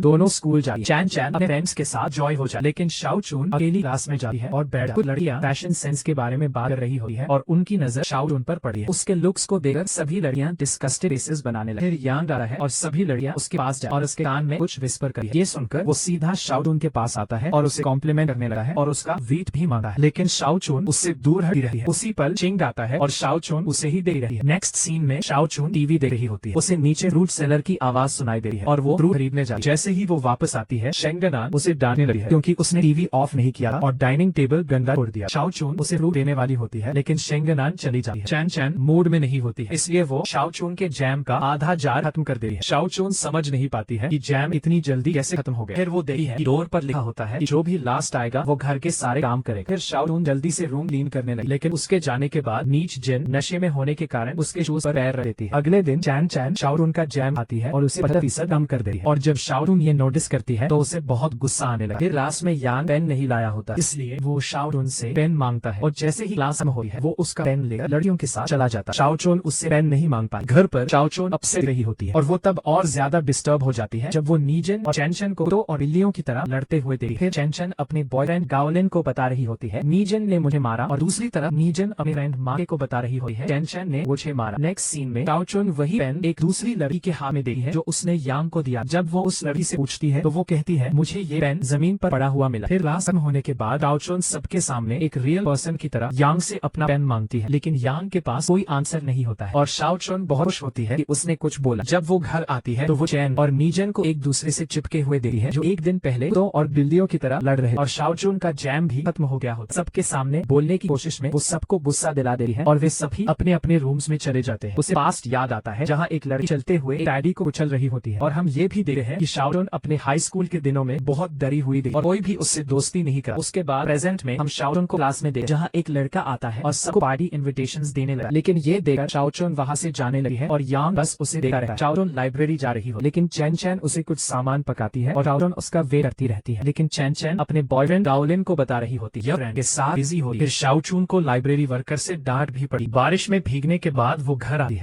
चैन को कहने लगी, लेकिन उससे पहले शाओचुन अपना सामान फेंकती है और कहती है तुम लोगों को क्या प्रॉब्लम है? नहीं, तुम सबको क्या प्रॉब्लम? सिर्फ इसलिए कि मैं कुछ नहीं किया। इसका मतलब ये नहीं है कि तुम सब मुझे बली करोगे, मुझ पर हंसोगे। वो जोर जोर से रोने लगी और अपनी मॉम को याद करने लगी है और हमें पता चलता है कि बचपन में ही उसका घर उसे छीन लिया गया। जब वो जाती है तो उसके मुंह में थर्मामीटर होता है और माथे पर कपड़ा होता है क्योंकि वो बारिश में भीगने के कारण बीमार पड़ गई। और आज सभी लड़कियां घर के काम ज्यादा लगन से कर रही होती है और शाओचुन का ध्यान भी रही होती। फिर शाओचुन सबसे माफी मांगती। शेंगन उसे समझाती है अजनबियों को अपनाने में टाइम लगा। नीचिन कहती है अब सारी कंप्लेंट्स क्लियर कर, तो शाओचुन कहती है प्लीज जब मैं बाथरूम में हूँ तो बाथरूम में मत आ। और शाओचुन बहुत खुश दिख रही होती और इसी खुशी में वो बाथरूम में जाती और बाहर ही नहीं आती है, जिसकी वजह से नीजिन को पसीना आ रहा होता। क्लास में यांग शाओचुन को पेन वापस करता है और उसका नाम पूछता है, लेकिन शाओचुन उसे नहीं बताती। यांग ये बात अपने फ्रेंड चिंग को बताता है और वो अपनी हंसी नहीं रोक पाता। तभी शाओचुन उनके पास से गुजरती है। चिंग कहता है रुको मैं जाकर उसका नाम पूछता हूं। जब चिंग पूछता है तो वो उसे अपना नाम बता दे और यांग भी ये सुन लेता है। फिर घर पर शाओचुन हिंग से मिलती है जो काफी फ्रेंडली होती है, तो शाओचुन उससे पूछती है फोटो वाली लड़की ने रूम क्यों छोड़ा। वो कहती है वहाँ स्कूल टाइम में प्रेग्नेंट हो गई, फिर उसने अपनी पूरी जगह ले ली और तुरंत ही सब नशे में हो जाते हैं। और जब शेंगनन आती है तो चैन चैन उसे टीज करने लगी। फिर नशे की हालत में जीतोंग कहती है मैं घोस्ट को देख सकी हूँ और घोस्ट वहीं पर है। बाकी सब भी बहुत अजीब बिहेव करने लगे, जिससे शाओचन को बहुत अजीब फील होता है। फिर एक फ्लैशबैक दिखाया जाता है जहाँ शाओचन एक जगह बैठी हुई और खुद से कह रही होती है मैं खुद से बहुत डरी हूं, और उसी पल उसे अजीब फीलिंग आती है। फिर प्रेजेंट में रात को ये जीतोंग की स्टोरीज की वजह से चैन चैन सो नहीं पा रही होती है। अचानक वो जीतोंग को देखती है और बहुत डर जाती है और अगले ही पल मॉर्निंग हो जाती है। फिर उसे अपने बॉयफ्रेंड का अंडरगारमेंट मिलता है और वो उसे छुपाने लगी है। वो बोलियन के घर जाती है, उसे जगाती है और अंडरगारमेंट उसे वापस करने की कोशिश करती है। उसे देखकर बोलियन कहता है ये मेरा नहीं है। ये सुनने के बाद चंचन चैन सोचने लगी है कि घर में कौन किसी आदमी को ला सकता है। चैन अपने अपार्टमेंट के बाहर एक लड़के को देखती है जो उसे घूर रहा होता है, लेकिन जैसे ही वो उसे देखती है वो चला जाता है। इससे चंचन को अजीब फील होता है। फिर चंचन रूम में जाती है और शाओचन को अंडरवेयर दिखाती है और कहती है कोई हमारे रूममेट लड़के को ला रहा है। शाओचन पूछती है ये तुम्हारे बेड में क्यों? चंचन कहती है मैं बस इन्वेस्टिगेट कर रही हूँ। उसी पल नी जिन वहाँ आती है और वे उससे पूछते हैं, लेकिन वो भी कहती है ये मेरे बॉयफ्रेंड का नहीं है। तो चंचन कहती है अगर ये इसका नहीं है तो किसका है? ये शेंगनान का तो बिल्कुल नहीं हो सकता, क्योंकि उसके पास ना टाइम होता है और ना ही को बॉयफ्रेंड होता है। वो मेकअप भी नहीं करती है और अपने बाल भी ठीक से नहीं बांधी। फिर शेंगनान काम से दौड़ती हुई आती है जहाँ हैंग उसके लिए कॉफी लेकर वेट कर रहा होता है। फिर हैंग और शेंगनान बहुत हार्ड वर्किंग कर रहे होते। नोटिस करता है कि शेंगनान के पेट में दर्द है तो वो उसके लिए मेडिसिन लाता है, लेकिन शेंगनान कहती है इसकी कोई जरूरत नहीं। शेंगनान को काम करते देख बहुत खुश होता है। नेक्स्ट सीन में चिन कहती है जिस इंसान के पास सोने की जगह तक नहीं है वो किसी लड़की के साथ कैसे सोए। वो कहती है ये जरूर ही रटोंग का काम होगा, क्योंकि वो डेट्स पर जाती रही। वहाँ जीटोंग एक लड़के के साथ बंद कर रही होती, लेकिन वो लड़का उससे बचने के लिए भाग जाता। जब जीटोंग घर आती है तो चंचन उसके बिहेवियर से साफ बता सही है कि वो एक बार किसी लड़के के साथ हो गया। राउजन कहती है लेकिन वो प्रीति है। चचैन कहती है सिर्फ प्रीति होना काफी नहीं है, लड़कों को अट्रैक्ट करने के लिए तुम्हें अट्रैक्टिव होना पड़ा। फिर वो पास ही एक स्टोरी बताती है जब जीटोंग अपने फ्रेंड हीलेन से मिली। उनका बिहेवियर देखकर चैन शॉक में, क्योंकि उन्हें देखकर ऐसा नहीं लगा कि हीलेन कोई लड़का है या जीटोंग कोई लड़की, और शाओचन की किसी भी बात का कोई सेंस नहीं बन रहा। उसके बाद चैन उसके साथ एडल्ट गेम खेलने की कोशिश की और राउचन शाई फील करने लगी। फिर वो चंचन से पूछती है मुझे नहीं पता कि सब मुझे क्यों हंसते हैं। जीटोंग पूछती है क्या कोई ऐसा है जो तुम पर नहीं हंसता। फिर हम यांग और शाओचन को एक साथ खाना खाते हुए देखे और एक चना यांग की पट्स में गिर जाता है। इस वजह से शाओच देखने लगे और यांग अनकंफर्टेबल हो जाता है। ये सब बताने के बाद शाओ कहती है इसलिए मैं कॉलेज नहीं जाना चाहती हूँ, लेकिन वो ये भी कहती है वहाँ कुछ अच्छे लोग भी हैं। फिर लाइब्रेरी में शाओ चिन को देख रही होती, लेकिन यांग उसके सामने आ जाता है जिसकी वजह से वो वहाँ से भागने लगी है। फिर चाइन चाइन मी घर के बाहर उसके बॉयफ्रेंड के साथ देखी है। वो यी टोंग और शाओचन को भी ये देखने के लिए बुलाई। जब वे घर आते हैं तो वे सब उसके बॉयफ्रेंड के बारे में जानने के लिए बहुत क्यूरियस हो जाते। उन्हें पता चलता है कि वो आदमी 39 इयर्स का, वो मैरिड है और उसका एक बेटा भी है। ये जानने के बाद हर कोई शॉक में आ जाता है। फिर नी जिन को किसी का कॉल आता है, लेकिन वो उसे पिक नहीं करती है और उसे एक मैसेज आता है जिसमें लिखा होता है कि वो इंसान उससे बात करना चाहता है, लेकिन वो उसे इग्नोर कर देती है। फिर शेंगनान काम से घर आती है और एक आदमी को देख, ये वही आदमी होता है जैसे चैन चैन ने मॉर्निंग में देखा, और उस आदमी को देखकर ऐसा लगा है जैसे वो उन पर नजर रहा है। फिर वो नीचे को मैसेज करता है मुझे तुम्हारा सब पता चल गया। नेक्स्ट सीन में चैन चैन अपने बॉयफ्रेंड से मिलने जाती है और आधा घंटा वेट करने के बाद गाओलिन आता है और चैन चैन से गिफ्ट लेता है जो बहुत एक्सपेंसिव होता है, लेकिन वो कहता है मैं तुम्हारे लिए गिफ्ट लाना भूल गया। फिर वो घर जाता है और उसे एक परफ्यूम देता है जो बहुत चीप लग रहा होता है। घर वापस आते टाइम चैन चैन उसी आदमी को फिर से दे रही। जैसे ही वो घर पहुंचती है चैन चैन सैड दिख रही होती, क्योंकि जो गिफ्ट उसके बॉयफ्रेंड ने उसे दिया वही गिफ्ट ईटोंग ने भी दिया, जिसने कहा था एक नई शॉप खुली है और वे ये परफ्यूम फ्री में दे रहे हैं। और जब नी घर आती है तो वो आदमी नी जिन को प्रपोज करता है, लेकिन नी जिन उसे क्लियर कहती है नेक्स्ट टाइम ऐसा कहने की हिम्मत मत करना। फिर ये टोंग चैन चैन से पूछती है तुम्हें गिफ्ट में क्या मिला, लेकिन वो भी है मैं 2 दिन के लिए पर जा रही हूँ, जिस पर ये टोंग उसके साथ जो करने लगी है, जिससे चैन चैन को उस पर गुस्सा आने लगा। लेकिन रात को दोनों टैक्स करते हैं और मान जाते हैं। फिर अगले दिन चैन चैन घर से निकलने वाली हुई है और ये टोंग उसे 20 रुपए देती है, लेकिन वो उसे फेंक देती है। फिर चैन चैन एक सूटकेस के साथ मूवी थिएटर में देखी जाती है। दूसरी तरफ नीचे जिन अपने बॉयफ्रेंड के साथ आर्ट एग्जीबिशन में जाती है। वो एग्जीबिशन उसके बॉयफ्रेंड के फ्रेंड का होता है और वे दोनों बात कर रहे होते हैं कि वे कैसे नी जिन को एक रोल मॉडल बनाना चाहते हैं। नी जिन यह सब सुन लेती है और रैश होने का झूठ बोलकर वहाँ से भाग जाती है। फिर नी एक बार में बैठी है और बहुत ड्रिंक करती है और बहुत सैड होती है। इस बीच चैन चैन सो रही होती है, लेकिन एक लड़का उसे सेड्यूस करने की कोशिश करता है। उसी पल वो जाती है और गाओ लिन को कॉल करती है, लेकिन वो उसके कॉल पर बिल्कुल रिएक्ट नहीं करता है। दूसरी तरफ ये टोंग डर्टी थॉट सोच रही होती है, लेकिन शाओ चे को बिल्कुल भी परवाह नहीं होती। फिर वो उससे दोस्त के बारे में पूछती है, लेकिन वो कुछ नहीं कहती और बस उसे डराती रहती है। नी घर आती है और उसके पास बहुत सारे एक्सपेंसिव आइटम्स होते हैं। फिर उसे कॉल आता है और वो कहती है अगर तुमने फिर से ऐसा किया तो मैं पुलिस को रिपोर्ट कर दूंगी। फिर हमें पता चलता है कि वो अंडरगारमेंट शेंगनान को उसकी ग्रैंडमा ने दिया। फिर चैन चैन उस आदमी और नी जिन के बीच हो रहे सीन को दिखाने के लिए सबको इकट्ठा करी। सब वहाँ आते हैं। जैसे ही नी जिन जाने वाली होती है वो आदमी पीछे से कहता है तुम रिच लोगों को डेट क्यों कर रही हो, वे तुमसे प्यार नहीं कर, वे बस पैसों के लिए तुम्हारी बॉडी यूज करना है। वो उसे फोर्सफुली हग करता है, लेकिन नी जिन उसे दूर धकेलती रही है। तभी पुलिस आ जाती है और स्टेशन पर वो आदमी कहता है मैं नी जिन से प्यार करा, मैं उसे अच्छी लाइफ देना। फिर चैन कह रही होती है अगर नी जिन इतनी रिच है तो वो रिच लोगों के साथ हैंग आउट क्यों कर रही है? क्या वो हमसे झूठ बोल रही है? शेंगनान भी ये कन्वर्सेशन सुन ले। नेक्स्ट सीन में नीजिन जाने के लिए रेडी हुई और सभी लड़के बस से घूरते रहे। उसके बाद वो एक कॉफी शॉप में जाती है जहाँ एक वेटर उसे कॉफी देता है और नैपकिन पे अपना नंबर ले लेता है। नीजिन कोई रिप्लाई नहीं करती है। वो बस खुद में सोचती है, मैं कुछ भी नहीं करती हूँ। मेरी ब्यूटी ऐसा मैजिक है कि लड़के खुद मेरे आसपास रहना पसंद करते हैं। उसी पल उसका तीसरा बॉयफ्रेंड उससे मिलने आता है और उसका पहला बॉयफ्रेंड एक लॉयर होता है। फिर नीजिन सबके लिए खाना खरीदती है लेकिन सब उसे इग्नोर कर देते हैं और अपने रूम्स में चले जाते हैं। नीजिन अपसेट हो जाती है और खाना फेंकने जाती है। तभी शेंगनान उसे रोकती है और कहती है, खाना मुझे दे दो। फिर नीजिन बार में बैठकर रिंग कर रही होती है। एक अंकल उसे देख रहे होते हैं तो वो कहती है, आप मुझे इस तरह क्यों देख रहे हैं? अगर आप कुछ कहना चाहते हैं तो मुझे बताइए। वो अंकल कहते हैं, अरे नहीं नहीं कुछ नहीं सॉरी। इसके बाद दोनों बात करने लगे। नीजिन अंकल से कहती है, क्या आप हर दिन यहाँ आते हैं? क्या आपकी कोई फैमिली नहीं है? वे कहते हैं, नहीं मेरी कोई फैमिली नहीं है क्योंकि मेरी वाइफ 10 साल पहले किसी और आदमी के साथ भाग गई। नीजिन कहती है, ओ सॉरी मैंने पूछा। फिर वो कहती है, मेरी सिचुएशन भी बिल्कुल आपकी तरह है, मेरा भी कोई नहीं है, यहाँ तक कि मेरी रूममेट्स भी मुझे इग्नोर कर रही। नेक्स्ट सीन में चैन देखती है कि नीजिन रात को बहुत लेट घर आई हो तो वो सबसे कहती है, वो दिन भर लड़कों के साथ हैंग आउट और देखो वो रात को इतनी लेट घर आ रही है। फिर मॉर्निंग में नीजिन वॉशरूम में होती है और शाओरुन बाहर हो। नीजिन के जाने के बाद टॉयलेट बहुत अच्छे से क्लीन कर चैन अपने कपड़े सुखा रही होती है और मिस्टेक से नीजिन के कपड़े उसकी बकेट में गिर जाते हैं। कपड़ों को फेंक देती है और नीजिन यह सब देख लेती है। फिर वो बाहर जाती है और बहुत ड्रिंक करती है। तभी वो अंकल आते हैं और उसे ड्रिंक करने से रोके। फिर नीजिन अपना सारा पेन अंकल के साथ शेयर करने लगी। वो कहती है, मेरी रूममेट्स मुझे इग्नोर कर रही। तभी एक लड़का आता है, उसे देखकर नीजिन अपना चेहरा छिपाने लगी। फिर हमें फ्लैशबैक सीन देखते हैं जहाँ नीजिन एक आंटी से कह रही होती है, आपने कहा क्या आधे साल का रेंट पे करेंगे? वो आंटी कहती है, नहीं मैं कुछ भी पे नहीं करने वाली और उसे घर से बाहर निकाल देती। उसके बाद वो बारिश में रोड पर चल रही होती है और अचानक कार आती है और नीजिन डर के मारे रोड पर गिर जाती है। कार उसी आदमी की होती है जो बार में आया, जिसका नाम रूहान होता है। फिर वो आदमी नीजिन को अपनी कार में बिठा लेता है। प्रेजेंट में वापस जब वो आदमी नीजिन के पास आता है तो वो कहती है, हमें मिले हुए बहुत टाइम हो गया। वो आदमी कहता है, मैं यहाँ तुमसे अपोलोजाइज करने आया हूँ, कुछ काम है, और वहाँ से चली जाती है। फिर नीजिन अपने दूसरे बॉयफ्रेंड के साथ होती है जो उसे खाने के लिए एक रेस्टोरेंट आता है। वो रेस्टोरेंट वही जगह होती है जहाँ शेंगनान काम करी है। दोनों एक दूसरे को देखते हैं लेकिन अनजान होने का प्रिटेंड करते हैं। आते टाइम नीजिन एक फ्लैशबैक याद करती है जिसमें कुछ लड़कियां उसका पीछा कर रही होती है और भागते हुए नीजिन रोड पर गिर जाती है। ये शेंगनान के रेस्टोरेंट के बाहर हो। लड़कियां नीजिन को पीट रही होती है और कह रही होती है, तुमने मेरे हस्बैंड को कैसे सेड्यूस? तभी शेंगनान अपने रेस्टोरेंट से बाहर आई और उन लड़कियों को रोकने की कोशिश करी और उन्हें पुलिस की धमकी दी। फिर लड़कियां वहाँ से भाग जाती हैं। उसके बाद नीजिन एक अपार्टमेंट में रहने जाती है और ग्रैंडमा उसे एक रूम देती है। तभी शेंगनान आती और ग्रैंडमा कहती है, देखो तुम्हारी एक और रूम में। फिर दोनों एक दूसरे को देखते रहते हैं और शेंगनान नीजिन से पूछती है, क्या तुम एक स्टूडेंट हो? नीजिन झूठ बोलती है और कहती है, हाँ मैं एक स्टूडेंट। प्रेजेंट में वापस नीजिन रेस्टोरेंट में उसी अंकल से मिली है और उन्हें सॉरी कहती है। फिर वो उन्हें अपने पास के बारे में बताती है जहाँ उसके कार में बिठाने के बाद वो उससे पूछता है, तुम कहाँ जाओगे? नीजिन कहती है, मेरा कोई घर नहीं है। तो वो उसे अपने घर ले जाता है और नीजिन सोचती है कि ये आदमी उसे एक अच्छी लाइफ दे सकता है। फिर अंकल पूछते हैं, उसके बाद क्या हुआ? वो कहती है, उसकी वाइफ को मेरे बारे में पता चल गया तो उसने मुझे पीटा। उसके बाद मैं कभी वापस नहीं गया। फिर नेक्स्ट सीन में कॉलेज द्वारा एक पार्टी ऑर्गेनाइज की जाती है जहाँ कॉलेज से हर कोई प्रेजेंट होता है। यंग शाओचुन को डांस के लिए इन्वाइट करता है लेकिन वो मना कर दे। तभी वो यी टोंग को वहाँ डांस करते हुए देखती है और उसे देखकर वो भी डांस करने लगी। फिर वो एक फ्लैशबैक याद करती है जहाँ पार्लर वाले ने उसके बाल कर्ल कर दिए जिसकी वजह से वो बहुत अगली लग रही है। और जब वो रूम में आती है तो ये टोंग उसे पार्लर ले जाती है और उसके बाल फिर से स्ट्रेट करवाई। शाओचुन को ही टोंग एक गॉडेस की तरह लगी। फिर प्रेजेंट में घर आने के बाद ही टोंग शाओचुन को डांस करना सीखा। वो उसे बहुत वियर्ड स्टेप्स दिखाती। फिर शाओचुन अपने रूम में बहुत स्ट्रेंज तरीके से डांस कर। फिर यी टोंग को उसकी फ्रेंड का मैसेज आता है जिसमें लिखा होता है, एक लड़का तुम्हें डेट करना चाहता है। यहाँ देखकर यी टोंग बहुत खुश हो जाता है। अगले दिन यी टोंग उससे मिलने जाती है। पहले तो वो नॉर्मल तरीके से हाय हेलो करी है और फिर वे खाने के लिए बैठे। तभी वो देखती है कि उसकी फ्रेंड उसकी नेक्स्ट सीट पर है और यी टोंग जेस्चर्स के थ्रू अपनी फ्रेंड से बात करने लगी है जो उस लड़के को बिल्कुल पसंद नहीं आता। फिर यी टोंग बहुत खुश होकर घर आती है। उसे देखकर सभी लड़कियां भी बहुत खुश हो जाती हैं और पूछती है क्या बात है। यी टोंग कहती है, आज एक बहुत हैंडसम लड़के ने मुझे दे दिया और हमने बहुत फन किया। फिर यी टोंग खुशी खुशी अपने रूम में जाती है और थोड़ी देर बाद चैन चैन उसके रूम में जाती है और देखती है कि ये टोंग बहुत सैड बैठी होती है। यह टोंग कहती है, उस लड़के ने अभी मुझे मैसेज किया और कहा तुम बहुत अच्छी और फनी हो लेकिन हम दोनों के लिए यही बेहतर होगा कि हम सिर्फ फ्रेंड्स रहें। नेक्स्ट सीन में नीजिन जूस पी रही होती है। तभी चैन चैन दौड़ती हुई आती है और उससे छीन लेती है और कहती है, तुम मेरे कप से क्यों पी रही हो? इसे पता तुमने किस किस को किया है और अब तुमने मेरा कप भी धंधा कर दिया। यह सुनकर नीजिन को बहुत गुस्सा आता है और वो जाकर चैन चैन को किस कर लेती है। वो वहाँ से चली जाती है और चैन चैन तेज होती है और बहुत रोती है। नीचे जिन अपने पास्ट बॉयफ्रेंड के घर जाती है। उसका बॉयफ्रेंड कहता है, अब उस रूम से मूव आउट, तुम यहाँ कंफर्टेबली रह सकती हो। नीचे जिन कहती है, मैं सोच के बताऊं। फिर दोनों करते। फिर नेक्स्ट सीन में चैन कहती है, तुम सबको क्या लगा क्या नीजिन को यह रूम छोड़ देना चाहिए? लेकिन कोई कुछ नहीं कहता। तभी नीजिन आती है और कहती है, क्या तुम ये रूम छोड़ सकती हो? नीजिन कहती है, ओके मैं कल रूम छोड़ दूं। फिर रात को नीजिन रूम में एक लॉकर को देख रही हुई। फिर हम उसी अंकल को उनके रूम में एंटर करते हुए देखते हैं और उनके रूम की दीवार पर नीजिन की बहुत सारी पिक्चर। नेक्स्ट सीन में शेंगनान हॉस्पिटल जाती है जहाँ उसका ब्रदर फादर एडमिट होता है और पिछले 4 साल से कोमा में। तभी उसकी मॉम शेंगनान से पैसे मांगी है और उसकी मॉम उसे बिल्कुल पसंद नहीं करी है और कहती है तुम्हें अब जाना चाहिए। फिर नेक्स्ट सीन में शेंगनान काम पर जाती है और काम खत्म करने के बाद घर वापस आते समय बहुत तेज बारिश होने लगी। उसके पास अम्ब्रेला नहीं होता। तभी हैंग उसके लिए अम्ब्रेला लेकर आता है। शेंगनान कहती है मेरे साथ रिश्ते नाइस मत बना, अगर तुम चेंज हो गए तो मुझे बहुत बुरा फील होगा। तभी बस आती है और शेंगनान उसमें चढ़ जाती, लेकिन हैंग भी उसके पीछे बस में चढ़ जाता है और कहता है मैं हमेशा तुम्हारे साथ नाइस रहूंगा। और शेंगनान स्माइल करी है क्योंकि उसे ये बहुत पसंद आता है। फिर हैंग उसे उसके अपार्टमेंट ड्रॉप करने जाता है और कहता है तुम पहले अंदर जाओ फिर मैं जाऊंगा। फिर शेंगनान अंदर जाती है और विंडो से उसे गुड बाय वेव करती है। तभी सभी लड़कियां कहती हैं शेंगनान तुम यहाँ क्या कर रही हो। शेंगनान नर्वसनेस में विंडो बंद कर देती, लेकिन उसके हाथ में चोट लग जाती। सब उसके पास आते हैं और उसके लिए बहुत वरिड हो जाते। फिर नेक्स्ट सीन में यी टोंग और चैन चैन शाओजून के साथ बंद करते और उससे उसके क्रश के बारे में पूछते। वो कहती है एक दिन मैं सामान ले जा रही और यांग मेरी हेल्प करने आया, लेकिन मैंने उसे रिफ्यूज कर दिया और वो एंग्री हो गया और मुझे देकर वहाँ से चला गया। तभी चिंग वहाँ आता है और कहता है शायद हम पहले मिल चुके, तुम शाओजून हो ना। और शाओजून उसे देखकर बहुत स्माइल कर। उसके बाद चंग उसका सारा सामान उठाता है और उसकी हेल्प ये देकर यांग बहुत जेलस हो जाता है। फिर यी टोंग कहती है इसका मतलब है तुम्हें वो लॉन्ग हेयर्ड लड़का पसंद है ना, वो इन्हें लंबे बालों के साथ बिल्कुल 90 के दशक के किसी इंसान जैसा लग रहा है। और सब हंसने लगे। फिर वे सब नोटिस करते हैं कि शेंगनान भी अच्छे से हंस रही, लेकिन शेंगनान एम्बैरेस्ड फील करते हुए वहाँ से चली जाती है। फिर नेक्स्ट सीन में शेंगनान काम पर जाती है, लेकिन जल्दी करने लगे अपनी दूसरी जॉब पर चली जाती है। इस बीच हैंग एक लेडी से पूछता है शेंगनान कहाँ गई। लेडी यही है, वो पहले ही जा चुकी है। फिर हैंग उसकी दूसरी जॉब वाली शॉप पर जाता। शेंगनान उसे बाहर ले जाती और दोनों साथ में ड्रिंक करते। तभी हैंग किसी चीज से एक रिंग बनाता है और उसे शेंगनान की फिंगर में पहना देता है, जिसका मतलब है कि वो उसे प्रपोज करता है और शेंगनान मान जाती। उसके बाद शेंगनान काम फिनिश करती है और अपने रूम में आती है और शेंगनान उस मोमेंट को याद कर रही होती जो उसने आज हैंग के साथ स्पेंड किया। फिर अपना फेस होने के बाद वो नीज जिन के रूम में जाती, लेकिन नीज जिन वहाँ नहीं होती। तभी रिंग को देखकर उसे एक और इंसिडेंट याद आता है, पहले जब वे दोनों रूम में रहा करते। एक दिन नीज जिन की रिंग खो गई। फिर शेंगनान आती है और पूछती है क्या हुआ। नीजन कहती है मेरी रिंग खो गई और शेंगनान भी रिंग सर्च करने लगी। बहुत सर्च करने के बाद नीज जिन को रिंग ब्रिज पे मिल जाती है। फिर शेंगनान कहती है इसे बहुत केयरफुली रखना। नीजन कहती है ये सिर्फ एक्सपेंसिव है, इतनी इंपॉर्टेंट नहीं है। फिर प्रेजेंट में शेंगनान कहती है मेरी थिंग एक्सपेंसिव नहीं है, लेकिन ये मेरे लिए बहुत है। नेक्स्ट सीन में चैनेच अपने बॉयफ्रेंड के साथ खरीदने आती है। वहाँ उसे अपनी मॉम का कॉल आता है। उनसे बात करने के बाद उसका बॉयफ्रेंड कहता है चलो आज तुम्हारे पेरेंट्स से मिलने तुम्हारे घर चले। शनचैन कहती है मैंने अभी तक उन्हें हमारे बारे में नहीं बताया। ये सुनकर गोलिन बहुत एंग्री हो जाता है और उसे कार से उतार देता है। तभी नीजन अपना सामान लेने आती है और चचन एम्बैरेस फील करे हुए अपने रूम में चली जाती है। शचैन का बॉयफ्रेंड इतना बैड मैन होता है कि नीजन को देखकर वो कहता है तुम नीजन हो ना, मैंने तुम्हें एक फोटो में देखा था, तुम उससे भी ज्यादा ब्यूटीफुल हो। नीजन गुस्से में रूम में जाती है और शौचन से पूछती है शचैन कहाँ है। शौचन एक रूम की तरफ पॉइंट करती है। फिर नीचे गुस्से में कहती है क्या ये तुम्हारा बॉयफ्रेंड है, उससे ब्रेकअप कर लो, वो बहुत ही बैड पर्सन है। शचैन कहती है तुम्हें उससे क्या प्रॉब्लम है, वो वैसे भी तुमसे बेटर है, तुम यहाँ क्यों आई, यहाँ से चली जाओ। और वो डोर बंद कर लेती है और सोचती है नीचन ने क्या क्या देखा हो, क्योंकि चैंग हमेशा सबके सामने अपने बॉयफ्रेंड की प्राइज किया करे। नेक्स्ट सीन में शेंगनान हैंग को एक गिफ्ट देती। उसके बाद शेंगनान बहुत अच्छे से ड्रेस होकर रेस्टोरेंट में काम कर रही हो। एक कस्टमर को फूड सर्व करते टाइम उसके हाथ से ले थोड़ी स्लिप हो जाए और मैनेजर ये नोटिस कर लेता है। फिर मैनेजर बहुत गुस्से में स्टाफ रूम में आता है और शेंगनान को अपना हाथ दिखाने को, फिर वो फोर्सफुली उसके हाथ से बैंडेज हटाता है और उसे फेंक देता है। शेंगनान को बहुत पेन फील होता है। मैनेजर कहता है क्या कस्टमर्स ऐसे हाथों से सर्व किया हुआ फूड खाएंगे। फिर मैनेजर सबको घर जाने के लिए हैंग को छोड़कर सब चले जाते हैं। काफी देर वेट करने के बाद हैंग अंदर जाता है, लेकिन शेंगनान वहाँ नहीं होती है क्योंकि वो मैनेजर के साथ डिनर कर रही होती है। डिनर के बाद मैनेजर उसे उसके अपार्टमेंट ड्रॉप करा और हैंग ये सब देख लेता है। अगले दिन शेंगनान को कैशियर की पोजीशन मिल जाती है और इस वजह से वहाँ का स्टाफ कहता है कल मैनेजर उसे डांट रहा और आज वो प्रमोट हो गया। दोनों के बीच चल रहा है। फिर हैंग उन्हें डांटा है और उन्हें अपना काम करने को कहता है। नेक्स्ट सीन में नीज जिन बार में ड्रिंक कर रही हो। तभी वही अंकल उससे पूछते हैं क्या तुम अभी भी ड्रीम्स देखती हो। नीज जिन कहती है एक ड्रीम है जो मैं बहुत देखी हूँ, जैसे एक लड़की है जो पानी में ड्राउन हो रही है। तभी उसके बॉयफ्रेंड का कॉल आता है और अंकल वॉशरूम में जाकर बहुत रोते हैं। नेक्स्ट सीन में नीज जिन ड्रिंक करने के बाद अपार्टमेंट आती, क्योंकि वो भूल गई होती है कि वो ये अपार्टमेंट पहले ही छोड़ चुकी है। वो अंदर जाती है, चैन को पकड़ती है और कहती है चैन तुम उस लड़के को डेट क्यों कर रही हो, उसे ब्रेकअप कर, वो अच्छा लड़का नहीं। और फिर वो वही सो जाती। फिर वे उसे उसके रूम में लेट आते हैं। जब शेंगनान उसे ब्लैंकेट उड़ा रही होती है तो उसे याद आता है कि जब मैनेजर उसे ड्रॉप कर रहा तो उसने उसे गलत तरीके से किया। फिर मॉर्निंग में नीज जिन सबसे अपोलोजाइज करती है और ये भी कहती है क्या मैं फिर से यहाँ रह सकती हूँ। सब चंचन की तरफ देख, इसलिए नीज जिन वहाँ से चली जाती है। फिर सब ग्रुप चैटिंग करते हैं और नीज जिन को वापस आने के लिए कहते हैं। नेक्स्ट सीन में चंचन गाओलिन को बहुत मिस करती है क्योंकि उन्हें बाद 8 दिन हो गए और चंचन उससे बहुत प्यार करती है। वो ये सब सोच ही रही होती है कि उसका हेयर ड्रायर ब्लास्ट हो जाता है। वो बाहर आती है और कहती है आजकल हमारे अपार्टमेंट में क्या हो रहा है, क्योंकि एक बार जब शाओ चून और हिन स्टडी कर रहे थे तब उस रूम का बल्ब भी ब्लास्ट हो गया। इसलिए शाओ चन कहती है आजकल कुछ चल रहा है, जब मैं अपार्टमेंट में अकेली होती हूँ तो मुझे अजीब आवाजें सुनाई दे। शचैन कहती है क्या यहाँ कोई दोस्त, और सब डर के मारे गॉड से प्रे करने लगे। फिर यीरोंग चंचन के साथ जो करने लगे। तभी नीचन कहती है हम पार्टी क्यों नहीं नहीं कर, और वो भी लड़कों के साथ। और ही टोंग बहुत खुश हो जाती और शाओचन से कहती है तुम उस लॉन्ग हेयर्ड लड़के को इनवाइट। फिर वो चंचन से कहती है क्योंकि तुम्हारा ब्रेकअप हो गया है तुम किसी और लड़के को इनवाइट। फिर वे कहते हैं लेकिन हम ग्रैंडमा को कैसे कन्विंस करेंगे। तभी ग्रैंडमा कहती है मैं अब्रॉड जा रही हूँ और मैं हर साल जा काश मैं इस बार उनसे मिल पाऊं। और ग्रैंडमा अपने लव के बारे में बात कर रही हो। लड़कियां पूछती है आप वापस कब आओ। ग्रैंडमा कहती है मैं संडे को आऊँ। फिर ग्रैंडमा वहाँ से चली जाती और लड़कियां बहुत हो जाती। फिर नेक्स्ट सीन में क्लास में टीचर लव के बारे में बात कर रहे होते और शाओचुन चिंग को देखकर ब्लडी है। क्लास खत्म होने के बाद यांग शाओचुन के पास आता। शाओचुन कहती है मेरे पास मत आओ, कोई हमें देख लेगा और मिसअंडरस्टैंड कर ले। और यांग समझ जाता है कि वो चिंग के बारे में बात कर रही है। उसके बाद यांग कहता है तुम्हें पता है कल एक जूनियर लड़की ने मुझे प्रपोज। शाओचुन कहती है मुझे ये बताओ पहले कौन प्रपोज करा, लड़का या लड़की। यांग कहता है ये सिचुएशन पर डिपेंड करता है। और जैसे ही चिंग जाने लगा है शाओचुन भी उसे देखकर चली जाती है और यांग कुछ से ही बात करता रह जाता है। फिर नेक्स्ट सीन में ईडोंग अपने फ्रेंड हीलेन के पास जाती है और कहती है एक बड़ी पार्टी है क्या तुम आओगे। उसका फ्रेंड कहता है क्या वहाँ अल्कोहल होगी। वो कहती है हाँ। हीलेन कहता है ओ फिर मैं आऊंगा। ईडोंग खुशी खुशी वहाँ से चली जाती। दूसरी तरफ नीच जिन अपने फ्रेंड के साथ खाना खाने जाती है और उससे पूछती है क्या तुम सैटरडे को 6 बजे हमारे अपार्टमेंट आओगे। उसका फ्रेंड कहता है हाँ। खाना खाने के बाद जब दोनों घर जा रहे होते हैं अंकल उन पर नजर रख रहे हो। नेक्स्ट सीन में शचेन डीप डिप्रेशन में होती है क्योंकि उसका ब्रेकअप हो गया है और वो गॉलेन को बहुत मिस कर रही होती है। फिर वो रेडी होती है और बाहर जाने ही वाली होती है। तभी वो बिल्डिंग में एक लड़के को देखती है जो सुसाइड कमिट करने का सोच रहा होता है। जब वो उसे ध्यान से देखती है तो वो गॉलेन होता है जो उसका नाम पुकार रिटर्न कर रहा होता है। लेकिन ये सब सिर्फ चंचन की इमेजिनेशन होती है। शचेन गॉलेन को हर जगह इमेजिन कर रही होती है। इमेजिन करती है कि वो सुसाइड कमिट कर रहा है, उसके हाथ पैर टूट गए। नेक्स्ट सीन में शाओचन कॉलेज के प्लेग्राउंड में होती है जहाँ चिंग फुटबॉल खेल रहा होता है और शाओचन सिर्फ उसे देखने आई हो। यंग उसे देखता है और कहता है तुम चिंग को देखने आई। शाओचन को ये सुनकर अच्छा नहीं लगा। फिर यंग उसके पास आता है और पूछता है मैंने कैसा खेला। शाओचन कहती है मुझे नहीं पता। फिर शाओचन पूछती है लड़कों को किन नामों से बुलाया जाना अच्छा लगा। यंग उसे कई नाम बताता। ये सुनकर शाओचन बहुत शाय हो जाती है और वहाँ से चली जाती। यंग सोचता है कि शाओचन उसके बारे में बात कर रही है। फिर नेक्स्ट सीन में नीच जिन अपने फ्रेंड्स के साथ पार्टी के सारे आइटम्स खरीदने जाती है। फिर यीतोंग शाओचन से पूछती है क्या तुमने आज पार्टी में उस लॉन्ग हेयर्ड लड़के को इनवाइट किया। वो कहती है नहीं। तभी चंचन वहाँ आती। यीतोंग उससे पूछती है क्या तुमने किसी लड़के को इनवाइट किया। वो कहती है नहीं। यीतोंग एंग्री हो जाती है और फोर्सफुली नी जिन के रूम में एंटर करती है और देखती है कि नी जिन ने सारे आइटम्स अपने पैसों से खरीदे। फिर वो कहती है नी जिन से कुछ सीख, उसने इतने पैसे स्पेंड किए और तुम लड़कियों ने किसी लड़के को इनवाइट तक नहीं किया, तुम सब पनिशमेंट डिजर्व। फिर वे पनिशमेंट के लिए एक लेते हैं और उसे एक बोल में डाल देते ताकि पार्टी के बाद उन्हें पनिशमेंट दी जा सके। नेक्स्ट सीन में शाओचन चिंग के साथ रोमांटिक ड्रीम्स इमेजिन करने लगी। बाद में जब चिंग एक पेड़ के नीचे बैठकर स्टडी कर रहा होता है तो शाओचन उसके पास आती है और उसे सैटरडे के पार्टी के लिए इनवाइट कर, लेकिन ऐसा कुछ नहीं होता। एक्चुअली वो बस पेड़ के पीछे खड़ी होकर ये सब इमेजिन कर रही होती। तभी यंग उसे ऐसा करते हुए देखता है और उससे पूछा है तुम यहाँ खड़े होकर क्या देख रही है। फिर वे दोनों सीरियसली चिंग को देखने लगे। इसके दौरान शाओचन यंग का हाथ पकड़ लेती है और यंग बहुत शाय हो जाता है। जब शाओचन ये नोटिस करती है तो वह जल्दी से अपना हाथ हटा लेती है और सॉरी कहती है। वो कहती है क्या तुम मेरा एक फेवर करोगे। फिर वो उसे सब कुछ बता दे। यंग कहता है वो चिंग के पास जाता है और कहता है क्या तुम इस सैटरडे को शाओचन के अपार्टमेंट की पार्टी में आओगे। चंग कहता है तुमने क्या कहा। वो कहता है ओ कुछ नहीं, देखो आज वेदर कितना नाइस है। ये देखकर शाओचन को फील होता है चिंग ने रिफ्यूज कर दिया और वो सैड हो जाता है। उसके बाद यंग शाओचन के पास आता है और कहता है चिंग। शाओचन बीच में ही बोलती है मुझे पता है उसने रिफ्यूज कर दिया राइट, और वो बहुत रोने लगी। तो यंग उसे बाहर ले जाता है जहाँ वो ड्रिंक करती है और कहती है मेरा पहला लव मुझसे दूर चला, मुझे पहली बार प्यार हुआ था लेकिन वो भी मेरी डेस्टिनी में नहीं। यंग पूछता है क्या तुम सच में चिंग को पसंद करती हो। शाओचन कहती है उसके हेयर, उसका फेस, उसकी स्माइल, मुझे उसकी हर चीज पसंद है। ये सब सोचते हुए वो और ज्यादा रोने लगी और कहती है जब हमारा एक बेबी होता और उसने बेबी का नाम भी डिसाइड कर लिया। ये सब सुनकर यंग उसे कंफर्ट करने की कोशिश करता है और शाओचन उसके शोल्डर पर अपना सिर रखकर रोती है। फिर वो रोना बंद करती है और कहती है इसका मतलब है कि अब मुझे पनिशमेंट मिलेगी। यंग पूछता है कैसी पनिशमेंट। शाओचन उसे सब कुछ बता देती है। यंग कहता है क्या मैं तुम्हारे बॉयफ्रेंड के रूप में तुम्हारे साथ चलूं। शाओचन बहुत खुश हो जाती और यंग भी, क्योंकि वो सच में उसका बॉयफ्रेंड बनना चाहता। नेक्स्ट सीन में नी और ईडोंग साथ मिलकर रूम डेकोरेट करें। उसके बाद नीज जिन पूछती है तुमने किसे इनवाइट। ईडोंग कहती है मैंने बहुत लोगों को इनवाइट किया है लेकिन उनमें से एक बहुत हैंडसम। इस बीच नीलिन काम कर रहा होता तभी उसे अपने बैग में एक लेटर मिला जिसके पीछे एक लिपस्टिक मार्क होता। उसके अंदर लिखा होता है मैंने तुमसे प्रॉमिस किया था पार्टी में बहुत सारी ब्यूटीफुल लड़कियां आएंगी, उसमें लड़कियों की फोटो हो। जब वो उसे बोलता है तो पहली फोटो जीटोंग की होती। उसे देखकर हीलिन डर जाता है और जल्दी से उसे वापस बैग में रख देता। नेक्स्ट सीन में एक गुड बेरी और एक बैड बेरी चैंज की रिलेशनशिप के बारे में बात। बैड बेरी उसे ब्रेकअप करने के लिए कहती और गुड बेरी कहती है तुम दोनों एक कपल हो तो ऐसी फाइट्स होती रहती है। बैड फेरी पूछती है क्या डाउलिन सच में तुमसे प्यार करता है। फिर दोनों फेरीज डिसअपियर हो जाती और डैन बहुत अपसेट हो जाती। सभी रूम को अच्छे से डेकोरेट करें। फिर वे शेंगनान से पूछते हैं क्या तुम आज पार्टी में आओगी, लेकिन वो रिफ्यूज कर देती है और कहती है मुझे बहुत काम है और वहाँ से चली जाती। जब वो काम पर जा रही होती है तो एक आदमी उससे मिलता है और एक एड्रेस के बीच में पता चलता है कि वो हीटोंग के डैड। फिर उसके डैड हीटोंग को कॉल कर और उसे पता चलता है कि उसके डैड वहाँ आ रहे हैं। ये सुनकर सब बहुत शॉक में आ जाते। अगर मेरे डैड को पता चला कि मैं यहाँ ऐसी पार्टी कर रही हूँ तो वो मुझे घर से बाहर निकाल दे। फिर वे सब जल्दी जल्दी डेकोरेशंस हटाने लगे। तभी डोरबेल बजी है और वे बाहर देखते हैं कि कौन। वे देखते हैं कि वो उसके डैड नहीं है तो वे सोचने पूछने लगे हैं कि कौन है। शाओचन कहती है मैंने उसे इनवाइट किया। फिर सब जल्दी से यांग को अपार्टमेंट के अंदर खींच लेते हैं और डोर बंद कर दे। दूसरी तरफ शेंगन नान जीटोंग के डैड के साथ अपार्टमेंट आ रही हो। उसके डैड उससे पूछते हैं क्या तुम मेरी बेटी से बड़ी हो? वो कहती है नहीं। फिर उसके डैड कहते हैं मेरी बेटी का ध्यान रख, वह बहुत शाई और व्हाइट लड़की है। ये सुनकर शेंगनान बहुत शौक में आ जाती है। उसके बाद वे दोनों अपार्टमेंट पहुंचते हैं और शेंगनान अपने काम के लिए निकल जाती है। फिर ये टोनी के डैड डोर पर नॉक, वे जल्दी से शाओचुन और यांग को एक रूम के अंदर लॉक कर देते हैं और डोर खोल ले जाते हैं। उसके डैड उन्हें आने के लिए कहते हैं और कहते हैं ये तुम्हारी मॉम ने भेजा। जब जीटोंग उसे फ्रिज में रखने जाती है तो वह देखती है कि फ्रिज बियर से भरा होता है। वो जल्दी से कहती है डैड इसे बाहर ही रख देते हैं ताकि खराब ना हो। फिर उसके डैड कहते हैं तुम बिल्कुल अपनी मॉम जैसी हो। और यहाँ पता चलता है कि उसकी मॉम एक बहुत बिजी पर्सन है। फिर ही टेटोंग अपने डैड के लिए पानी लेने जाती है और उसे अपना बचपन याद आता है। जब वह अपनी क्लास में फर्स्ट आई तो उसके डैड बहुत खुश हुए और जब उसने अपनी मॉम को ये बताया तो उसकी मॉम ने उसे नेक्स्ट टाइम और बेटर करने के लिए कहा। फिर ही टेटोंग अपनी मॉम से कहती है चलो आज साथ में डिनर करते, लेकिन उसकी मॉम कहती है मुझे बहुत काम है, मैं ऑफिस में ही खा लूंगी। इस बात से ही टेटोंग को बहुत बुरा फील होता है क्योंकि उस दिन उसका बर्थडे होता है। फिर प्रेजेंट में हीटोंग अपने डैड को पानी दे। उसके डैड कहते हैं तुम अभी भी लड़कों से बात नहीं करती है ना? ये सुनकर सभी लड़कियां शॉक में आ जाती। उसके डैड कहते हैं अब तुम 20 की हो गई हो, तुम्हें लड़कों से बात करनी स्टार्ट कर देनी चाहिए। जीटोंग कहती है आपको मुझे ये पहले बताना चाहिए। तभी रूम के अंदर से यांग के हाथ से एक पार्टी पॉपर चल जाता है। उसके डैड पूछते हैं अंदर कौन है? जब वह चेक करने जाते हैं तो वे देखते हैं कि शाओचुन चुपचाप लेटी हुई। उसके डैड पूछते हैं यहाँ इतनी सारे बलून क्यों है? जीटोंग कहती है वो सैड है इसलिए ये उसकी हैप्पीनेस के लिए है। फिर वे फोर्सिबली उसके डैड को वहाँ से ले जाते हैं। फिर हम शाओचुन और यांग दोनों को एक ही बेड पर साथ लेटे हुए देखते हैं। दोनों बहुत एम्बैरेस तो हो जाते हैं और जल्दी से उठ जाते हैं। यांग शाओचुन को किस करने की कोशिश करा है लेकिन उनको रोक लेता। शीतोंग इसी तरह अपने डैड को वहाँ से भेज। सभी लड़कियां शीतोंग के डैड को बाहर ड्रॉप करने आती। उनके जाने के बाद सब अंदर चले जाते हैं लेकिन चैन चैन बाहर ही रुक जाती है और गाओलिन के बारे में सोचने लगी क्योंकि उसे उसका एक मैसेज आया होता है। फिर वह उससे मिलने जाती है और गाओलिन कहता है मुझे बताओ क्या तुम मुझसे ब्रेकअप करना चाहती हो? चचन रिप्लाई करती है हाँ मैं तुमसे ब्रेकअप करना चाहती हूँ, लेकिन वो बाहर से उसे रिफ्यूज कर देती है और खुद से सोचती है मेरे पास तुमसे ब्रेकअप करने के बहुत सारे रीजंस हैं लेकिन मैं तुमसे बहुत प्यार करती हूँ। फिर नेक्स्ट सीन में सब पार्टी में आते हैं और बहुत एंजॉय करते, लेकिन ये एक ड्रीम निकला। रियलिटी में पार्टी में सिर्फ यांग, गाओलिन और अंकल आए हुए हैं और कोई नहीं आता और सभी लड़कियां अपसेट हो जाती क्योंकि उनकी पार्टी में कोई शो नहीं करा है। जीटोंग बहुत सैड हुई है क्योंकि उनकी सारी हार्ड वर्क को क्रेजी ऐड करने लगती है, लेकिन बाद में जो कुछ लोग आए होते हैं उनके साथ पार्टी एंजॉय करती है। नेक्स्ट सीन में शेंगनान ऑफिस पहुंचती है और एक लड़की उससे कहती है वो मैनेजर को डेट कर रही है। वो इतनी शेमलेस है क्योंकि मैनेजर मैरिड है। दूसरी तरफ शीतोंग यांग से पूछती है क्या तुम्हें शाओचुन पर रश है? शाओचुन कहती है नहीं नहीं ऐसा कुछ नहीं है, हम सिर्फ फ्रेंड्स हैं। लेकिन यांग कहता है हाँ मैं उससे प्यार करता हूं और सब बहुत खुश हो जाते। इस बीच शेंगनान काम कर रही हुई तभी मैनेजर उसके शोल्डर पर हाथ रखता है। शेंगनान थोड़ा अनकंफर्टेबल फील करी है लेकिन वो कुछ नहीं कहती। सीसीटीवी के थ्रू देखता है और शेंगनान और मैनेजर को साथ देखकर बहुत एंग्री हो जाता है। इस बीच अंकल एक एक्सक्यूज बनाते हैं और नी जिंग के रूम में जाते हैं। वो उसका ब्लू लॉकेट ले लेते हैं और फिर पार्टी एंड हो जाती है। सब लड़के घर चले जाते हैं और लड़कियां सोने चली जाती। देर रात शेंगनान काम के बाद लौटी है और देखती है कि पार्टी खत्म हो गई है। वो सोफा पर बैठी है और सोचती है कि कैसे उसने और हैंग ने पार्टी बहुत एंजॉय की। ये सोचकर शेंगनान बहुत हो जाती है। फिर वो अपने रूम की लाइट ऑन करती है और सो जाती है। अगली मॉर्निंग जीटोंग नोशियस फील करती है और शाओचुन उसे वॉमिट करवाने ले जाती है। वे पूछते हैं क्या ये सच था? कल रात यांग ने कहा था कि वो मुझे पसंद करता है। जीटोंग रिप्लाई करती है हाँ अगर उसने कहा तो वो का तुम्हें पसंद करा हो। शाओचुन कहती है वो का झूठ बोल रहा होगा, ऐसा कुछ नहीं। नेक्स्ट सीन में चैन चैन जो गाओलिन के रूम में होती है कुछ काम के लिए थोड़ी देर बाहर जा। गाओलिन जल्दी से चैन चैन के फोन से नीचे जिन का फोन नंबर ले लेता और उसे अपने फोन में सेव कर लेता। उसके बाद वो ऐसे प्रिटेंड करता है जैसे वो चैन चैन की बहुत केयर करता है और चैन चैन भी ये देखकर बहुत खुश हो जाता। नेक्स्ट सीन में शेंगनान काम पर जाती है। कुछ स्टाफ मेंबर्स उसके बारे में बहुत बुरा बोल रहे होते हैं जिसकी वजह से वो इस बार रोने लगी। जब वो घर जा रही होती है तो वो देखती है कि हैंग उसका वेट कर रहा होता है, लेकिन जैसे ही वो जाने लगी है वो कहता है क्या मैं तुम्हें घर ड्रॉप कर दूं? शेंगनान कहती है क्यों? हैंग कहता है क्या तुम अब मुझसे पूछ रही हो क्यों? शेंगनान कहती है मेरे साथ इन्हें नाइस बनना बंद करो और वो वहाँ से चली जाती है। दोनों बहुत सैड फील करे। नेक्स्ट सीन में शाओच एक शॉर्ट स्कर्ट पहनती है तो शचैन कहती है तुम बहुत प्रिटी लग रही हो लेकिन एक चीज मिसिंग है। फिर वो उसे अपने रूम में ले जाती है और उसका मेकअप है। शाओचुन चैन चैन को थैंक यू करी और कॉलेज के लिए निकल जाती है। कॉलेज में वो ठीक से नहीं चल पाती है क्योंकि उसने हाई हील्स पहनी हो। तभी वो चंग से मिली जो उसे देखता है और कहता है तुम आज बहुत प्रिटी लग रही हो, यांग को भी तुम बहुत ब्यूटीफुल लगोगी। फिर दोनों एक साथ कॉलेज के अंदर जाते हैं। पीछे से यांग उन्हें एक साथ देख लेता है और सिचुएशन को मिसअंडरस्टैंड कर लेता है और गुस्से में वहाँ से चला जाता है। शाओचुन क्लासरूम में जाती है और यांग का वेट लेकिन वो नहीं आता है। टीचर आती है लेकिन थोड़ी देर बाद यांग अंदर आता है। हालांकि वो शाओचुन के पास नहीं बैठा है बल्कि एक दूसरी लड़की के बगल में जाकर बैठ जाता है। शाओचुन बहुत हर्ट फील करती है। फिर क्लास खत्म होती है, सारे स्टूडेंट्स चले जाते हैं और जब शाओचुन पीछे देखती है तो यांग पहले ही जा चुका होता है। तभी चिंग उसके पास आता है और उसे अपने साथ बाहर जाने के लिए कहता है, लेकिन शाओचुन कहती है क्या तुमने यांग को देखा? चिंग कहती है हाँ वो बाहर ही होगा। ये सुनकर वो जल्दी से उसे ढूंढने बाहर जाती है लेकिन वो उसे नहीं मिलता। सैड फील करते हुए वह जाने ही वाली हो तभी यांग सामने से कुछ लड़कों के साथ दिखाता, उसका मजाक उड़ाता है और वहाँ से चला जाता। यांग को अपने ये पर बहुत बुरा फील होता है और शाओ चून को भी इन सब से बहुत फील होता। नेक्स्ट सीन में नी जिन एक बार में होती और साफ से पूछती है क्या प्यार में पढ़ना जरूरी है। वे कहते हैं क्या तुम्हें बॉयफ्रेंड चाहिए। नी जिन कहती है नहीं नहीं मुझे कोई नहीं चाहिए। तभी उसे अपने फोन पर एक अननोन नंबर से मैसेज आता है, गेस करो मैं कौन हूँ। मैं पार्टी का सबसे अट्रैक्टिव लड़का हूँ और मैं तुमसे किसी इंपॉर्टेंट चीज के बारे में बात करना चाहता हूँ। नी जिन एंग्री हो जाती, लेकिन फिर वह कहता है ये चैन चैन के बारे में, और ये पढ़ने के बाद वो उससे मिलने जाती। गोलिन उससे कहता है चैन चैन एक बहुत अच्छी लड़की है लेकिन वो एक अच्छे इंसान को डराती। नी जिन कहती है तो उसे ब्रेक कर लो और तुम मुझे ये सब क्यों बता रहे हो। वह नी जिन का पकड़ता और कहता है क्योंकि हम एक जैसे। वह सोचता है नी जिन उसकी बातों में आ जाए, लेकिन नी जिन को गुस्सा आ जाता और कहती है तुम्हें क्या लगा है मैं तुम्हारी बातों में आ जाऊंगी, और वह जाने लगा। गाओलिन कहता है मुझे पता है तुम किस तरह की लड़की हो, एक साल में तुम कितने लड़कों के साथ रही हो। फिर वो उसे एक रिंग ऑफर करा। नी जिन वो रिंग उस पर देती है और वहाँ से चली जाती। बाद में गालिन अपने रूम में जाता है। चचन रूम से बाहर आती है और कहती है तुम इतनी जल्दी वापस आ, मैंने तुम्हारे लिए डिनर भी बनाया, आओ साथ में खाते। लेकिन गाओलिन उसे घूरता रहता है और फिर उसे हग कर लेता और कहता है क्या मैं इतना अच्छा इंसान हूँ कि तुम मुझसे इतना प्यार करती हो। चैन उसे कंसोल करती है। फिर चैन चैन बहुत खुशी खुशी रूम में एंटर करी है और नीचे बहुत गुस्से में रूम में एंटर करती है और शाओचन भी गुस्से में एंटर करी और कहती है तुम लोगों ने मुझे बताया था कि यांग मुझे पसंद करता, लेकिन वो तो मेरी तरफ देखता भी नहीं। अगले दिन कॉलेज में यी डोंग और चैन यांग को सब बता देते। यांग कहता है मुझे लगा यांग और शाओचन एक दूसरे को पसंद करे, क्या शाओचन सच में मुझे पसंद करती है। वे कहते हैं खुद ही उससे पूछो, और वे चले जाते। नेक्स्ट सीन में शाओचन अपने रूम में होती है। यांग उसे मैसेज करता है चलो आज रात मूवी देखने चले। उसके बाद दोनों मूवी देखने जाते हैं। फिर यांग कहता है तुमने आज ऐसी ड्रेस पहनी है, तुम वाली ड्रेस में बहुत प्रीटी लग रही है। फिर वे मूवी देखते हैं और एक बहुत रोमांटिक सीन आता है और उसे देखकर दोनों शाई फील करते हैं। दूसरी तरफ हीटोंग और हीलेन एक शो देखने आए होते हैं। हीलेन कुछ सामान लाता है और हीटोंग के पास आता है और देखता है कि वो सो रही है, तो वो उसका सिर अपने शोल्डर पर रख देता है और बहुत खुश फील करता है। थोड़ी देर बाद दिखाया जाता है कि हीलेन अब अपना सिर हीटोंग के शोल्डर पर रख सो रहा। उसके बाद वे शो देखने अंदर जाते हैं जो कि एक मेन शो होगा। हीटोंग हीलेन को उन आदमियों के साथ फोटो लेने के लिए कहती है और भले ही वो नहीं चाहता है उसे फोटो करनी पड़ती है। इस बीच शाओचन और यांग अपार्टमेंट जाते हैं और यांग शाओचन को किस कर लेता है और शाओचन जल्दी से भाग जाती है। हीटोंग और हीलेन की पीछे से ये देख ले। उनके जाने के बाद हीटोंग अंदर जाती है और शाओचन को टीज करी है और कहती है तुम ब्लश क्यों कर रही हो, क्या तुम दोनों ने किस किया। और शाओचन शाई फील करते हुए अंदर चली जाती। नेक्स्ट सीन में सभी लड़कियां हीटोंग को रेलवे प्लेटफॉर्म पर लाती है क्योंकि पार्टी रूल्स के अकॉर्डिंग जो भी पार्टी में किसी लड़के को नहीं लाएगा उसे पनिशमेंट मिलेगी। उसकी पनिशमेंट ये हुई है कि उसे एक प्रिंसेस की तरह करना है और लोगों से प्रिंसेस की तरह बात करना। जीटोंग को फोर्सफुली ये करना पड़ता है। फिर वो वहाँ बहुत अच्छे से डांस करी है और उसके बाद वे रूम में जाते हैं और फोटोज देखते। तभी जीटोंग को एक आवाज सुनाई दे, जैसे पहले जब सब फील हुआ कि अपार्टमेंट में कोई दोस्त। जीटोंग को भी ऐसा ही फील होने लगता है और वो बहुत सोचती है। नेक्स्ट सीन में शेंगनान अपने ब्रदर के पास जाती है और उसका ऑक्सीजन मास्क हटाने की कोशिश करी, लेकिन तभी उसकी मॉम आ जाती है। शेंगनान अपनी मॉम से पूछती है आपने सारे डॉक्यूमेंट्स अपने पास क्यों रखे, क्या आप फिर से लोन लेना चाहती हैं? मैंने आपको इतनी बार कहा है कि मैं अब और पैसे नहीं दे सकती। उसकी मॉम कहती है तुम अपने ब्रदर से मिलने आई हो और हेलो तो नहीं कह सकती। शेंगनान कहती है वो एक मरा हुआ इंसान, क्या मुझे उसे हेलो कहना चाहिए, और वो चली जाती है। उसकी मॉम कहती है ऐसा कैसे कैसे हो। शेंगनान कहती है मॉम क्या आपने कभी सोचा है कि मैं पैसे कैसे कमाती हूँ? मैं अब आपको और पैसे नहीं दूँ, आप मुझे वैसे क्यों नहीं चाहती जैसे आप अपने बेटे को चाहती। मॉम कुछ नहीं कही है और शेंगनान सैड होकर चली जाती। इस बीच अपार्टमेंट में शाओचन सिर्फ यांग के बारे में सोचती है और हर जगह वह यांग को इमेजिन करती है जो कह रहा होता है मैं तुम्हें बहुत पसंद करा हूं, और ये सोचकर वह बहुत फील करती। तभी उसकी मॉम को एक कॉल आता है। वे कहते हैं मैं हॉस्पिटल में हूँ, और ये सुनकर वह जल्दी से हॉस्पिटल जाती है और देखती है कि उसकी मॉम बस लेटी हुई है, उन्हें कुछ नहीं हुआ। फिर एक आदमी वहाँ आता है जिसके सिर पर हल्की सी चोट लगी हुई। उसकी मॉम होती है और कहती है ये बड़ा एक्सीडेंट, मुझे ऐसे मत। वह अंकल कहते हैं नहीं नहीं ये बस एक छोटी सी खरोच है। उनकी बातचीत सुनकर शाओचन बाहर चली जाती है। थोड़ी देर बाद उसकी मॉम उसके साथ टैक्सी में घर जा रही हुई है। उसकी मॉम उसके शोल्डर पर अपना सिर रखकर सो जाती है। तभी शाओचन को बचपन का एक फ्लैशबैक याद आता है जहाँ स्कूल से लौटने के बाद वो अपने घर के बाहर बहुत से लोगों को देखती है जो उसके बारे में बुरी बातें कह रहे। फिर वह दौड़कर अंदर अपनी मॉम के पास जाती जहाँ बहुत से लोग उसकी मॉम को भी बुरी बातें कह रहे। नेक्स्ट सीन में नी जिन अपने पास बॉयफ्रेंड के पास जाती है और उसका बॉयफ्रेंड कहता है मैं 1 साल के लिए दूर जा रहा हूँ, तो सोच कर बताना क्या तुम मेरा वेट कर सकते। फिर नीज जिन उसे अपना क्रेडिट कार्ड दे देती है और उसका बॉयफ्रेंड समझ जाता है कि वो उससे ब्रेकअप करना चाहती। वो अपना क्रेडिट कार्ड लेता है और वहाँ से चला जाता है और कहता है तुम बाद में भी मुझसे कॉन्टेक्ट कर सकते। उसके बाद नीजन बाहर में आता, तभी वो अंकल भी वही होते हैं। तो नीजन कहती है हम एक दूसरे को इतने टाइम से जानते हैं, लेकिन फिर भी उसने मुझे ब्रेकअप करने से रोकने की एक बार भी कोशिश नहीं। ये सब सुनकर अंकल हंसने लगे। नीजन पूछती है अंकल आप क्या जॉब और आपकी वाइफ ने आपको। अंकल बताते हैं कि उनकी वाइफ किसी के साथ है। फिर वो नीजन से पूछते हैं तुम इस तरह क्यों जीती। नीजन कहती है मेरे साथ कुछ हुआ इसलिए मैं इस तरह जीती। फिर वह उस दिन के बारे में सोचने लगी है जब एक लड़की जाल में फंस गई और नीजन उसे बचाने की कोशिश करती लेकिन फेल हो जाती है। उसके बाद वे ड्रिंक करते हैं। इस बीच शाओचन अपनी मॉम के साथ होती है। तभी उसकी मॉम रूम में आती है और कहती है मुझे अकेले सोने में डर लगा, इसलिए आज रात मैं तुम्हारे साथ सोऊं। उसकी मॉम थोड़ी चाइल्डिश इसलिए वह शाओचन को हग करके सो जाती। फिर शाओचन को एक फ्लैशबैक याद याद आता है उसके डैड का एक्सीडेंट हुआ और फिर सोते टाइम वह एक फ्लैशबैक देती है जिसमें उसके डैड इसी ड्रिंक में कुछ मिला रहे होते हैं और शाओजन उसे देख लेती है। उसके डैड के जाने के बाद वो बॉटल चेंज कर देती है। नेक्स्ट सीन में नीजिन अपना ब्लू लॉकेट ढूंढती है लेकिन उसे वो नहीं मिलता क्योंकि अंकल ने उसे चुरा लिया। दूसरी तरफ यांग फुटबॉल खेल रहा होता है और शाओजन उसे देखकर बहुत खुश फील करी है। तभी दूर से कुछ लड़कियां यांग से कहती है आई लव यू। ये सुनकर शाओजन को अच्छा नहीं लगा और वह जाने लगी। तभी यांग उसकी तरफ देखता है और एक बॉल उसके सिर पर लग जाती तो शाओजन यांग के सिर पर एक आइस पैक लगाती। उसके बाद उनके बीच एक स्वीट मोमेंट होता है। ये देखकर आसपास के कुछ लड़के उनके बारे में बात करने लगे जिससे शाओजन शाय हो जाती है। फिर यांग कहता है तुम शाय क्यों फील कर रही? हम बॉयफ्रेंड और गर्लफ्रेंड। फिर वह उसकी मॉम के बारे में पूछता है और वह कहती है मेरी मॉम थी। नेक्स्ट सीन में मैनेजर शेंगनान को अपने घर ले जाता है और उसके साथ मिसबिहेव करने लगा है। शेंगनान को बहुत गुस्सा आता है और वह कहती है तुम बहुत ही डिसगस्टिंग आदमी और वहाँ से चली जा। फिर वह बस स्टॉप पर आती है लेकिन उसे कोई टिकट नहीं मिली। सुबह 5 बजे से पहले कोई बस नहीं हुई। फिर शेंगनान लड़कियों को कॉल कर और उन्हें अपनी जगह अपनी शॉप काम करने के लिए लड़कियां मान जाती। वे सब शेंगनान की जगह काम करने जाती है और वहाँ का स्टाफ उन्हें काम समझाता है और बे वहाँ काम करना स्टार्ट कर देते। तभी हैंग आता है और लड़कियों को बात करते हुए सुन लेता है कि शेंगनान बस स्टॉप पर अकेली कैसे रुके। फिर वो वहाँ से चला जाता है। सुबह हुई है, शेंगनान बस में चढ़ी है और शॉप पर आती है और देखती है कि लड़कियां इतनी थक गई होती हैं कि वे वहीं सो जाती हैं और ये सब देखकर शेंगनान बहुत खुश फील करती। नेक्स्ट सीन में चैन चैन गाओलिन के साथ होती है और उसके साथ बहुत नाइस टाइम स्पेंड है। लेकिन जब गाओलिन वॉशरूम जाता है तो चैन चैन उसका फोन देखती है और नीच जिन को भेजे गए सारे मैसेजेस पढ़ लेती। लेकिन जब गाओलिन वापस आता है तो वो उसे अपना पेन शो नहीं करती और जब शेंगनान अपने काम पर आती है और कैश काउंटर पर जाती है तो वो वहाँ एक दूसरी लड़की को खड़े हुए देखती। मैनेजर उससे कहता है तुम वह स्टाफ जाओ और ये सुनकर शेंगनान बहुत हो जाती। दूसरी तरफ गाओलिन चैन चैन को उसके अपार्टमेंट ड्रॉप करने आता है और दोनों किस करते। चैन चैन उसे गुड बाय कहती है और बाहर से बहुत खुश दिख रही हुई लेकिन अंदर से वो बहुत सैड होती है क्योंकि उसे पता चल गया होता है कि गाओलिन उसे चीट कर रहा है। फिर वो अपने रूम में जाती है। तभी मीजन उससे कहती है मुझे ये लॉकेट पहना दो और मुझे मेरा ब्लू कलर लॉकेट नहीं मिला। तुमने उसे देखा? चैन चैन कहती है मैं तुम्हारा सामान क्यों लूंगी और तुम भी मेरी चीजें मत लिया कर वरना मैं तुम्हें कभी फॉरगिव नहीं करूंगी। ये सुनकर नीजन को कुछ समझ नहीं आता। फिर वो बाहर जाती है और अंकल को सब कुछ बता देती। अंकल पूछते हैं क्या वो लॉकेट तुम्हारे लिए इतना वैल्यूएबल? वो कहती है नहीं वो वैल्यूएबल नहीं था लेकिन वो मुझे मेरे पास ही याद दिलाता है और ये सुनकर अंकल बहुत एंग्री हो जाते हैं। फिर नीजन कहती है अंकल आप मुझे बाकी आदमियों से डिफरेंटली देखते। अंकल पूछते हैं तुम क्या कह रहे हो? नीजन कहती है नहीं। फिर वो कहती है मेरे साथ हैंग आउट करने का आपका क्या प्लान? मुझे पता है आप मुझे पैसे नहीं दे सकते लेकिन बस मेरे साथ ड्रिंक कीजिए और मेरी कंप्लेंट सुनिए। ये सुनकर अंकल हंसने लगे। फिर नीजन कहती है आप हंस क्यों रहे? आप ओल्ड है, आप वर है और मैं एक स्ट्रेंज लाइफ जीती। क्या आपको नहीं लगा हमें एक मैच है? अंकल कहते हैं ऑलराइट, तो क्या तुम अभी मेरे साथ कहीं जाना चाहती हो? फिर वे दोनों एक जगह जाते हैं और नीजन अंकल पर इतना रसती होती है कि वो एक बार भी नहीं होती है कि वे कहाँ जा रहे हैं और ना ही वो बाहर दे, वो कार में ही सो जाती है। फिर अंकल उसे एक स्ट्रेंज जगह ले जाते हैं और कार से बाहर निकलने के बाद वो बहुत एंग्री हो जाते हैं। जब नीजन उस जगह को देखती है तो वो कहती है बचपन में इस जगह पर मेरा एक एक्सीडेंट हुआ तो आप मुझे यहाँ क्यों लाए? कौन है? अंकल उसे ब्लू लॉकेट दिखाते हैं और कहते हैं क्या तुम इसे पहचानती हो? नीजन कहती है आपके पास ये लॉकेट कैसे आया? अंकल कहते हैं इस लॉकेट की ऑनर मेरी डॉटर। ये सुनकर नीजन डर जाती और रियलाइज करती है कि अंकल पर ट्रस्ट करना एक बहुत बड़ी मिस्टेक। फिर अंकल उससे पूछते हैं क्या तुमने मेरी डॉटर को मारा? और उस पर बहुत एंग्री हो जाए और उसकी तरफ बढ़ने लगे। नीजन नीचे गिर जाए। फिर अंकल उसकी गर्दन पकड़ लेते हैं और नीजन को तो फ्री करने की कोशिश करती है लेकिन कर नहीं पाती। अंकल जोर से चिल्लाते हैं मुझे बताओ क्या तुमने मेरी डॉटर को मारा? मुझे बताओ क्या तुमने मेरी डॉटर को मारा? अगर नहीं तो मैं तुम्हें अभी मार दूं। अंकल नीजन की गर्दन को बहुत टाइटली चोड़ते हैं और नीजन अनकॉन्शियस हो जाए। फिर अंकल उसे छोड़ देते हैं और जोर से चिल्लाते हैं मेरी डॉटर, मैंने तुम्हारा रिवेंज ले लिया है और वही रोने लगे। फिर वो उसे बरी करने के लिए कुछ लेने कार के पास जाते लेकिन जब वो वापस आते हैं और वहाँ देखते हैं तो वो देखते हैं कि नीजन अब वहाँ नहीं होती। अंकल बहुत एंग्री हो जाते। नेक्स्ट सीन में नीजन अपने रूम में होती है और अंकल उसे बार बार कॉल कर रहे होते। नीजन अंकल के कॉल पिक नहीं करी है और अंकल ठीक उसके अपार्टमेंट के नीचे खड़े हुए। वो विंडो से अंकल को देखती है और अंकल उसे कॉल करते रहे। फिर नीन उस दिन को याद करती है जब अंकल ने उसे मारने की कोशिश की। नेक्स्ट सीन में शेंगनान काम कर रही होती है लेकिन उसे लेट हो जाता है और इस वजह से वो अपनी बस मिस कर देती है, इसलिए हैंग उसे अपार्टमेंट ड्रॉप करने आता है। फिर वो उससे कहता है वहाँ काम मत करो, कोई नई जॉब ढूंढो। नई जॉब ढूंढना मुश्किल नहीं है। तभी शाओचन प्रेस फेंकने बाहर आती है और शेंगनान के जाने के बाद उसे फील होता है कि वहाँ कोई है और कोई उसके शोल्डर पर हाथ रख देता है। वो डर जाती है, स्क्रीम करती है और उस इंसान को मारने ही वाली होती लेकिन तभी देखती है कि वो यांग होता है। लेकिन रूम में मौजूद सभी लड़कियां शाओच उनकी आवाज सुन ले और बाहर आती है और यांग का फेस देखे बिना ही उसे पीटने लगी। लेकिन बाद में वे कहती है रुको रुको, इसका फेस थोड़ा फेमिलियर लग रहा है। फिर वे देखती है कि वो यांग होता है। फिर सब फाइट करना रोक देते हैं और शाओचन की तरफ देखते। उसके बाद शाओचन और यांग एक बेंच पर बैठे होते हैं और यांग की कंडीशन बहुत खराब हो गई है। ने उसे बहुत बुरी तरह पीटा हो। शाओचन उसे सॉरी कहता है और यांग कहता है मैं यहाँ तुम्हें एक सरप्राइज देने आया लेकिन उस सरप्राइज की वजह से आज मेरी जान जा सकती। और उनका रोमांस स्टार्ट हो जाता है और बाकी लड़कियां उन्हें विंडो से देख रही होती है। अगले दिन नीजन अपने बॉयफ्रेंड से मिलने आती है। खाना खाने के बाद जब वे कार में बैठने वाले होते हैं अचानक अंकल पीछे से आते हैं और नीजन को पकड़ लेते हैं और उससे पूछते हैं मुझे बताओ उस दिन क्या हुआ, मेरी डॉटर कैसे मरी? तभी उसका बॉयफ्रेंड पीछे से आता है और अंकल को मारने लगा है और गार्ड आकर अंकल को वहाँ से ले जाता है लेकिन नीजन बहुत डर जाती है। उसके बाद उसका बॉयफ्रेंड उसे उसके अपार्टमेंट ड्रॉप करने जाता है। नेक्स्ट सीन में चैन चैन गोलेन के साथ खाना खाने जाती है, लेकिन वो देखती है कि उसके फोन पर एक मैसेज आता है और जब वो वॉशरूम जाती है तो गोलेन किसी के साथ चैट करने लगा है। जब वो पूछती है तुम किससे बात कर रहे थे, वो कहता है एक फ्रेंड वो क्रेजी है और वो उससे बहुत झूठ बोला और चैन चैन को फील होता है कि वो नीजन से बात कर रहा होगा। फिर गोलेन कहता है चलो मैं तुम्हें तुम्हारे अपार्टमेंट ड्रॉप कर देता हूँ, लेकिन चैन चैन रिफ्यूज कर देती और कहती है मैं बस से चली जाऊंगी। और बस से जाते टाइम वो गोलेन को कॉल करती है, लेकिन वो बिजी शो करता है। फिर वो नीजिन को कॉल करती है, लेकिन वो भी बिजी शो करता है। इस बीच नीजिन जो अंकल के बारे में सोचकर बहुत डरी हुई है अपने फ्रेंड्स को कॉल करती है और पूछती है मुझे बताओ अंकल कहाँ रहते हैं, उनकी फैमिली कहाँ रहती है। तभी चैन चैन आती है और उसका फोन स्नैच कर ली और जब वो देखती है कि वो अपने फ्रेंड से बात कर रही थी तो वो फोन वापस दे देती है और जाने लगी। फिर नीचन कहती है तुम क्या कर रही हो, तुम्हें क्या प्रॉब्लम है, क्या तुम्हारे उस फिलाटी बॉयफ्रेंड ने कुछ कहा। चैन चैन कहती है तुम मेरे बॉयफ्रेंड को बुरा कैसे कह सकती हो। नीचन कहती है मैंने तुमसे कहा था उस लड़के से ब्रेकअप कर, तुमने ऐसा क्यों नहीं। चैन चैन कहती है तुम ही जो उसे सेड्यूस कर रही। और ये सुनकर दोनों लड़ने लगे। फिर शाओचन और ईतोंग आते हैं और उन्हें अलग करते हैं और शेंगनान फिर से काम पर जाती है और हैंग को देखकर याद करती है कि उसने उसे कहा था यहाँ काम मत करो, दूसरी जॉब ढूंढ लो, लेकिन वो वहाँ काम करना चाहती होती है क्योंकि हैंग वहाँ काम करा। लेकिन हैंग ये समझ नहीं पाता है और उससे कहता है क्या तुम यहाँ पैसों के लिए काम करती हो, और गुस्से में वहाँ से चला जाता। नेक्स्ट सीन में नीजिंग का फ्रेंड अंकल के घर के बाहर एक मेडिसिन किट रख देता है। अंकल उसे देख लेते हैं और पूछते हैं मैं तुम्हें कुछ दिनों से देख रहा हूँ, क्या तुम मेरा पीछा कर रहे हो, क्या नीजिंग ने तुम्हें यह मेडिसिन किट लाने को कहा। माँ के कहता है आपको कैसे पता। अंकल कहते हैं मुझे पता है, मैं बस इतना जानना चाहता हूँ कि उस दिन क्या हुआ। माँ के कहता है प्लीज उसे थोड़ा टाइम दीजिए, वो आपको बता दे। अंकल कुछ नहीं कह रहे हैं। नेक्स्ट सीन में चैन चैन एक बार में ड्रिंक कर रही हुई है और उसके साथ 3 लड़के होते हैं जो उसे ड्रिंक देते रहे। जब चैन होश में नहीं हुई तो वे लड़के उसके साथ कुछ अलग करने का सोच रहे हो। तभी माँ के भी वही हुआ है जो किसी लड़की के साथ आया हुआ है और वो चैन चैन को दे देता है। फिर वो नीजन को कॉल करता है। नीजन वहाँ आती है और चैन चैन को बालों से पकड़कर बाहर निकाली। चैन चैन बहुत वॉमिट। फिर नीजन कहती है उन लड़कों ने पक्का तुम्हारे ड्रिंक में मिला दिया होगा। चैन कहती है मैं भी तुम्हारी तरह बनना चाहती हूँ क्योंकि जिसे मैं प्यार करती हूँ वो तुम्हें पसंद कर, और दोनों इस तरह बात करते हैं। नेक्स्ट सीन में चैन गोलेन के साथ अपने पुराने वीडियो देख रही हुई है और अच्छा सा मेकअप करके गोलेन से मिलने आई। जब गोलेन आता है तो चैन चैन कहती है तुम आज फिर लेट। गोलेन कहता है मुझे जल्दी बताओ क्या बात। चैन चैन कहती है चलो ब्रेकअप कर लेते हैं। गोलेन कहता है क्या तुम जो कर रही हो। चैन चैन कहती है नहीं मैं सीरियस हूँ, चलो ब्रेकअप कर ले, और वो वहाँ से चली जाती है। चैन चैन की बातें सुनकर गोलेन शॉक में आ जाता है। फिर चैन चैन अपने रूम में आती है और सभी लड़कियों को बताती है मैंने ब्रेकअप कर लिया। ये रॉन्ग है, हाँ तुमने सही किया। और फिर चैन चैन बहुत रोने लगी। सभी लड़कियां उसे कंसोल करती हैं। नेक्स्ट सीन में अंकल अपने हाथ की चोट पर बैंडेज लगा रहे होते। तभी मीजिन आती है और उनकी डॉटर की फोटो देती है। फिर वो कर्टेन हटाती है और देती है कि अंकल ने अपनी डॉटर की डेथ का सच जानने के लिए नीजन के बारे में इतनी सारी इन्फॉर्मेशन कलेक्ट हुई हो। फिर नीजन अंकल से पूछती है आपकी डॉटर का नाम क्या। अंकल कहते हैं रियन। ये सुनकर वो बहुत रोने लगे। फिर वही एक्सीडेंट दिखाया जाता है जिसमें रियन और नीजन दोनों पानी में गिर गए और दोनों रोप से बंधे हुए। नीजन अपनी रोप खोल ली लेकिन रियन की रोप नहीं खोल पाती है और पानी में रियन की डेथ हो जाती है। फ्लैशबैक से बाहर नीजन बहुत रोती है और कहती है अंकल मैंने आपके डॉटर को मारा, मुझे मार दी। लेकिन अंकल गुस्से में उसे जाने के लिए कहे और नीजन चली जाती। नेक्स्ट सीन में गोलेन चैनच को बहुत मिस कर रहा होता है और इस बीच चैनच अपने रूम से बाहर नहीं आ रही होती। सभी लड़कियां वरिड होती है और सोचती है कि कहीं वो सुसाइड तो कमिट नहीं कर रही। लेकिन तभी चैन चैन बाहर आती है और वे सब उससे पूछते हैं कि वो इतने टाइम से रूम में क्या कर रही है। वो कहती है मेरे लिप्स ड्राई हो गए। जी टडोंग कहती है तू लिपस्टिक लगा लो। मीजिंग कहती है अच्छे लिप्स होने के लिए ब्लड सर्कुलेशन अच्छा होना चाहिए और उसके लिए तुम्हारा बॉयफ्रेंड ही तुम्हारी लिपस्टिक। ये सुनकर शाओचन शाई हो जाती, लेकिन जी टोंग को कुछ समझ नहीं आता है क्योंकि उसके पास अभी वैसी लिपस्टिक नहीं। नेक्स्ट सीन में जी टोंग हेलेन के पास आती है और कहती है क्या तुम मेरे बॉयफ्रेंड बनोगे क्योंकि तुम ही मेरी सबसे ज्यादा केयर कर। हेलेन कहता है प्लीज इतना बड़ा डिसीजन इतनी जल्दी मत लो। जी टोंग कहती है ओके। उसके बाद फ्लैशबैक दिखाया जाता है जहाँ हियोंग एक बिल्डिंग के टॉपर होती है और उसने अपने साथ बहुत सारे डॉक्यूमेंट्स लिए हुए जिनमें से एक ले का लेटर होता है जिसमें लिखा होता है मैं तुम्हारे लव को अप्रिशिएट करता हूँ लेकिन मैं तुम्हारा लव लेटर एक्सेप्ट नहीं कर सकता। जी टोंग उस लेटर को फोल्ड करके एक पेपर प्लेन बनाती है और उसे उड़ा दे और बस जंप करने ही वाली होती। तभी हीलेन वहाँ आ जाता है और उसे रोकता। जी टोंग को फील होता है हीलेन सच में उसकी केयर करा, लेकिन हीलेन कहता है मुझे तुम्हारे कंप्यूटर का पासवर्ड नहीं पता है तो आओ और इसे अनलॉक करो, और वो उसका हाथ पकड़कर उसे नीचे ले आता। फ्लैशबैक से बाहर आकर जी टोंग गुस्सा हो जाती और हीलेन एक इंटरव्यू का एक्सक्यूज बनाकर वहाँ से चला जाता। फिर वो रेस्टोरेंट में अपने फ्रेंड से मिलने जाता। बाहर वो 2 कपल्स को पेपर प्लेन्स उड़ाते हुए देखता है और वो उस दिन के फ्लैशबैक में चला जाता है जब जी टोंग टॉप पर एक लेटर से पेपर प्लेन बनाकर उसे उड़ा रही। हीलेन उस प्लेन को नोटिस करता है लेकिन उसे समझ नहीं पाता है। जब वो अंदर जाता है और एक लड़की से ही टोंग के बारे में पूछता है तो वो उसे ही टोंग का लिखा हुआ एक नोट देती है जिसमें लिखा होता है मैं आज मरने जा रही। ये पढ़ने के बाद हीलेन जल्दी से टॉप फ्लोर पर आता है और हीटो टोंग को सुसाइड करने से रोका क्योंकि वो हीटो टोंग को बहुत पहले से पसंद करा लेकिन उसने कभी एक्सप्रेस नहीं किया। फ्लैशबैक खत्म होता है और हीटोंग वहाँ आ जाती है। उसे देखकर हीलेन अपना फेस छिपाने लगता है लेकिन ही टोनी पॉसिबली उसका हाथ हटाने की कोशिश करती है। फिर वे साथ में ड्रिंक करते हैं और ही टोंग बहुत ड्रंक हो जाती है तो हीलेन उसे अपनी बैग पर कैरी करता है और अपार्टमेंट ले जाता है। टोंग कहती है उस दिन मैं सच में मरने नहीं जा रही, मैं बस ये देखना चाहती थी कि मेरी सबसे ज्यादा केयर कौन करता और तुम ही मेरी सबसे ज्यादा ज्यादा केयर करते हैं। वह उसके चीख पर वाई कर लेती। नेक्स्ट सीन में अंकल नीज जिन से मिलने आते हैं। नीज जिन कहती है अंकल आप मुझसे बहुत डरते हैं। अंकल कहते हैं नहीं, मैं यहाँ तुम्हें गुड बाय कहने आया हूँ क्योंकि मैं किसी दूसरे सिटी जा रहा हूँ। फिर वो उसे वही ब्लू लॉकेट देते हैं और चले जाते। नेक्स्ट सीन में हैंग शेंगनन की मॉम के पास जाता है और कहता है शेंगनन इतनी स्टडी और काम कर, मुझे डर है कहीं उसे कुछ हो ना जाए। अगले दिन जब शेंगनन हॉस्पिटल पहुंचती है तो उसकी मॉम उससे बहुत काइंडली बात करती है। शेंगनन कहती है मॉम आप कब तक उसकी केयर करेंगे, आपको पता है कि वह डेड है और अभी ठीक नहीं हो, फिर भी आप 4 साल से उसकी केयर कर रही हैं। क्या आपने इवॉल्व हुई या मेरे बारे में सोचा है? ये कहने के बाद वो जाने लगी। उसकी मॉम उसे रोकती है लेकिन वो नहीं सुनती। नेक्स्ट सीन में शेंगनन अपने मैनेजर से कहती है मैं अपनी जॉब करना चाहता हूं और प्लीज मेरे कमाए हुए सारे पार्ट टाइम के पैसे वापस कर दी। ये सुनकर हैंग बहुत खुश हो जाता है। शेंगनन कहती है तुम चाहते थे ना कि मैं जॉब कर दूं,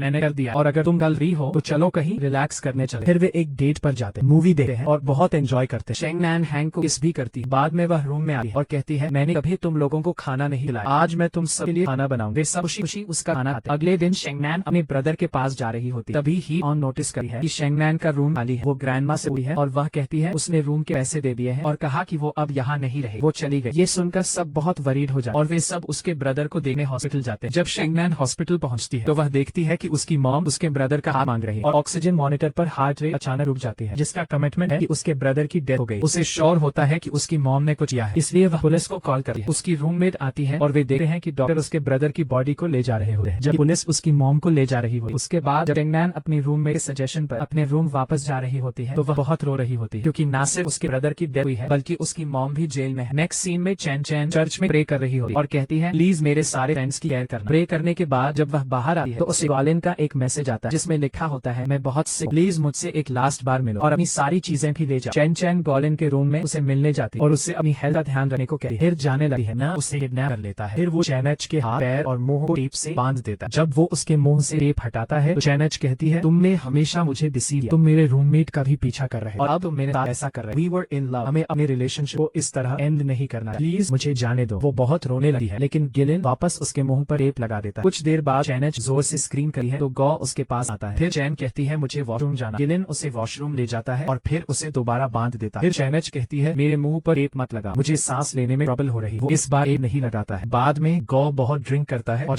चैन के पास आता है। वो उसके हाथों से टेप हटाता है और उसे हग करके रोता है। वो कहता है मैं तुम्हें चीट नहीं करना चाहता लेकिन मैं सोचता रहता हूँ कि अगर मैंने तुमसे बहुत ज्यादा प्यार किया तो तुम मुझे छोड़ दोगी क्योंकि मेरी मॉम ने भी मुझे छोड़ दिया। वो बहुत रोता है। नेक्स्ट सीन में चैन और गॉलिन साथ सो रहे हो। जब चंचन देखती है कि गॉलिन सो गया है तो वो चुपचाप उड़ी है, धीरे से अपने शूज लेती है और एस्केप करने की कोशिश करती है लेकिन गॉलिन जाग जाता है और कहता है तुम कहाँ जा रही हो। फिर वो उसे पकड़ लेता है और बहुत बुरी तरह पीटा। नेक्स्ट सीन में इतोंगंग काम से वापस आती है और फ्रिज खोलती, उसे अपना फेवरेट खाना नहीं मिलता है तो वह सोचती है अगर शचैन यहाँ हो तो वो मेरे लिए कुछ अच्छा बना। फिर वो शचैन को मैसेज गाओ लिन शचैन के फोन से रिप्लाई करता जिसमें लिखा होता है उस आने को भूल जा क्योंकि मैंने अपने बॉयफ्रेंड के साथ पैच कर लिया है और मैं उसके साथ कहीं जा रही हूँ, मैं बहुत दिनों बाद वापस आऊँ। ये देखकर हीन सोचती है वो उस डिस्गस्टिंग आदमी के साथ पैच कैसे कर सकती, और चैन में उसके बारे में बहुत बुरी बातें ली। इस बीच गाओ लिन शचैन के मुंह से टेप हटाता। शचैन कहती है तुम कब तक मुझे इस तरह छिपा कर रखोगे। गाओ लिन कहता है देखो मैंने तुम्हारी फ्रेंड को बताया है तुम और मैं एक पर जा रहे हैं और बहुत दिनों बाद वापस आए। चंचन कहती है उसके बाद गाओ लिन कहता है तब तुम मुझसे प्यार करने लगो। दूसरी तरफ हीतोंग वो चैट सब दिखाती है। लड़कियों को फील होता है चैन चैन की चैट टोन बहुत डिफरेंट लग रही है। समझ जाती है कि उसका बॉयफ्रेंड गाओ लिन ही मैसेज कर रहा है। वे बहुत वरीड हो जाती है और गाओ लिन का एड्रेस ढूंढने लगे। फिर वे चंचन के टैबलेट में एक बिल्डिंग गई। नीचन कहती है चैन का यही हो। फिर वे उस बिल्डिंग में जाती है और वहाँ पहुंची लेकिन उन्हें रूम नंबर नहीं पता होता है इसलिए वे बिल्डिंग के अंदर जाती है और रूम नंबर पता करती है। फिर वे गाओ लिन के रूम में जाती है। गाओ लिन उन्हें देखता है और चंचन की गर्दन पर एक नाइफ रख देता है। वो कहता है अगर कोई मेरे पास आया तो मैं इसे मार दूंगा। फिर शाओचन कहती है मुझे मार दो, मुझे कुछ नहीं होगा। वो उसके पास जाती है और गाओ लिन उसे नाइफ से स्टैब कर देता है। वो खुद भी डर जाता है क्योंकि वो कभी किसी को मारना नहीं चाहता। तभी पुलिस आ जाती है और गाओ लिन को अरेस्ट कर लेती। शाओ चून को जल्दी से हॉस्पिटल ले जाया जाता है। सभी लड़कियां बहुत वरीड हो जाती है और डॉक्टर से कहती है क्या वो सर्वाइव कर पाएगी, वो सिर्फ 20 ईयर्स की है। डॉक्टर कहते हैं हाथ पर लगी वन से कोई नहीं मरा। फिर वे कहती है लेकिन क्या उसे उसकी गर्दन पर चोट नहीं लगी। फिर डॉक्टर शाओचन की फिंगर पर एक छोटी सी वन दे। नेक्स्ट सीन में शाओचन और चैनच हॉस्पिटल में होते हैं और उन्हें प्रॉपर ट्रीटमेंट मिलता है। फिर वे अपार्टमेंट लौट आते हैं और इसी खुशी में वे खुद पिक्चर्स करते हैं। नेक्स्ट सीन में यीटोंग और शाओचन मार्केट से वापस आ रहे हो। तभी यीटोंग पूछी है उस दिन तुम इतने स्ट्रेंजली बिहेव क्यों कर रही थी, तुम कह रही थी मुझे मारो मुझे कुछ नहीं होगा। शाओचन कहती है कैबिनेट में जो घोस्ट वो एक्चुअली मेरे डैड क्योंकि मैंने अपने डैड को मारा। फिर हमें फ्लैशबैक है जहाँ शाओचन के डैड उसकी मॉम के ड्रिंक में कुछ मिला रहे हो और ये देखकर शाओचन बोतल चेंज कर दे। उसके डैड वही बोतल ले जाते हैं और उनका एक्सीडेंट हो जाता है। फ्लैशबैक के बाद यीटोंग कहती है तुम मुझे ये सब क्यों बता रही हो। कहती है क्योंकि तुम मुझे समझोगी और क्या मेरे डैड मुझसे हेट है। कहती है नहीं नहीं ऐसा नहीं है। नेक्स्ट सीन में चेन की की दो फ्रेंड्स उससे उसके रूम में मिलने आती है और चचन गाओलिन की दी हुई रिंग को विंडो से बाहर फेंक देती है। तभी हीटोंग और शाओचन मार्केट से लौटे। चचन की फ्रेंड में से एक हीटोंग को पहचान लेती है। फिर शचन कहती है तुम हीटोंग को कैसे जानती हो? वो कहती है स्कूल में वो झूठ बोलने में नंबर 1, उसे कौन नहीं जानता। फिर शचन कहती है क्या उसके कैबिनेट वाले उसकी बाकी झूठ? ये सब सुनकर शाओचन शॉक में आ जाए और हीटोंग को नहीं कहती है, जिसका मतलब है कि वो एक्सेप्ट करती है कि वो झूठ बोल रही है। नेक्स्ट सीन में हीटोंग सोचती है मुझे शाओचन से कैसे बात करनी चाहिए, क्योंकि उसने अपने सारे सीक्रेट्स मेरे साथ शेयर किए। और शाओचन भी सोच रही होती है, हीटोंग सोच रही होगी कि मैं एक मर्डरर हूँ। नेक्स्ट सीन में शेंगनान अपने ब्रदर के फ्यूनरल पर हुई है। उसकी मॉम आती है और बहुत रोती। शेंगनान उनका हाथ पकड़ती है और उन्हें कंसोल करती है और उनके बीच भी सब कुछ फाइन हो जाता है। नेक्स्ट सीन में हीटोंग हीलन से कहती है क्या तुम्हें ले याद है? हीलन कहता है वो कौन है? हीटोंग कहती है वो मेरा सीनियर। हीलन कहता है तुम्हें उससे क्या चाहिए? हीटोंग कहती है मैं उससे पूछना चाहती हूँ कि अगर हम किसी ऐसे इंसान का पोस्टमार्टम करें जिसकी डेथ 4 साल पहले हुई हो, क्या हम सब कुछ पता कर सकते हैं? फिर ये टोंग बहुत कन्विंस करने के बाद लीन मान जा और ली को कॉल करता है और उससे मिलने जाता है। ली उसे रिपोर्ट देता है। फिर ली पूछता है मुझे बताओ तुम ये किसके लिए ले जा रहे हो? हीलन झूठ बोलता है मेरे फ्रेंड के लिए। ली कहता है ये हीटोंग के लिए है ना? हीलन पूछता है तुम्हें कैसे पता? ली कहता है कोई और तुमसे ये नहीं करवा सकता। वो कहता है मुझे बहुत लेट हो रहा और हीटोंग से कहना कि मेरा फोन नंबर इस फाइल में, अगर उसे कभी मेरी जरूरत हो तो वो मुझे कॉन्टैक्ट कर सके। हीलन बहुत जेलस हो जाता है। फिर वो रिपोर्ट हीटोंग को देता है और जब वो रिपोर्ट बोलती है तो पेपर गिर जाता है। हीटोंग उसे उठाने ही वाली होती है लेकिन हीलन उसे उठा लेता है। उस पर लिखा होता है हीटोंग मैंने अभी भी तुम्हें नहीं बुलाया और ना ही तुम्हारे लव लेटर। ये पढ़ने के बाद हीलन उसे अपने मुंह में रख लेता है और हीटोंग को कुछ समझ नहीं आता। नेक्स्ट सीन में हीटोंग रिपोर्ट लेती है और रूम में जाती है और शाओचन का वेट कर रही होती है, लेकिन शाओचन बहुत टाइम तक नहीं आई। सभी लड़कियां बहुत वरीड हो जाती है। फिर हीटोंग लड़कियों को शाओचन के बारे में सब कुछ बता दे। शाओचन एक जगह बैठी होती है, अपने पास्ट के बारे में सोच रही होती है जहाँ वो अपने ब्रदर के साथ खेल रही। उसके डैड उनके लिए पीने को मिल्क लाते हैं। जैसे ही उसका ब्रदर उसका मिल्क पीता है उसके पेट में बहुत पेन होने लगा। शाओचन नोटिस करती है कि उसके डैड उसके ब्रदर का ग्लास ले जाते हैं और उसे वॉश करने किचन में चले जाते हैं। फ्लैशबैक से बाहर आकर शाओचन ये सब सोचकर बहुत सैड फील कर रही होती है। सुबह होते ही शाओचन रूम में एंटर करती है और सभी लड़कियां जो उसका वेट करते करते सोफा पर सो गई उसे देखकर उसके पास जाती है और कहती है तुम कहाँ, और उसकी बहुत केयर करती है। तभी ये टॉम के फोन पर एक मैसेज आता है और वो कहती है मैंने एक सीनियर से इस बारे में पूछा था और उसे सब बताया, बॉडी में कोई पॉइजन नहीं, इसका मतलब है कि तुमने अपने डैड को नहीं मारा। यह सुनकर शाओज बहुत खुश हो जाती क्योंकि बचपन से वो जो सोचती थी कि उसके डैड ने उसकी मॉम की ड्रिंक में उन्हें मारने के लिए कुछ मिलाया, वो सिर्फ उसकी मिसअंडरस्टैंडिंग। नेक्स्ट सीन में नीस जिन माँ के से मिलने रेस्टोरेंट आती और माँ के नीस जिन की फोटो देख रहा होता है क्योंकि वह नीस जिन को पसंद है। नीस जिन पीछे से आई और उसे डराती है और माँ के नोटिस करता है कि नीस जिन ने अपने बाल शॉर्ट करवा लिए। माँ के कहता है तुमने अपने बाल शॉर्ट क्यों करवाए? वो कहती है वो सब भूल जा, मुझे बताओ आदमियों को कैसे बाल पसंद आए? वो पूछता है ये किसके लिए? वह उसी अंकल के बारे में बात कर रही होती है क्योंकि उस अंकल ने एक बार कहा कि उन्हें शॉर्ट हेयर वाली लड़कियां पसंद है। नेक्स्ट सीन में चेंज के लिए गोलियन का एक लेटर आता है जिसमें वो कहता है मैं तुम्हें सॉरी कहना चाहता, मैं तुम्हारे वर्दी नहीं हूँ क्योंकि मैंने तुम्हें बहुत बैडली ट्रीट किया, लेकिन मैं तुम्हें बहुत मिस कर। फिर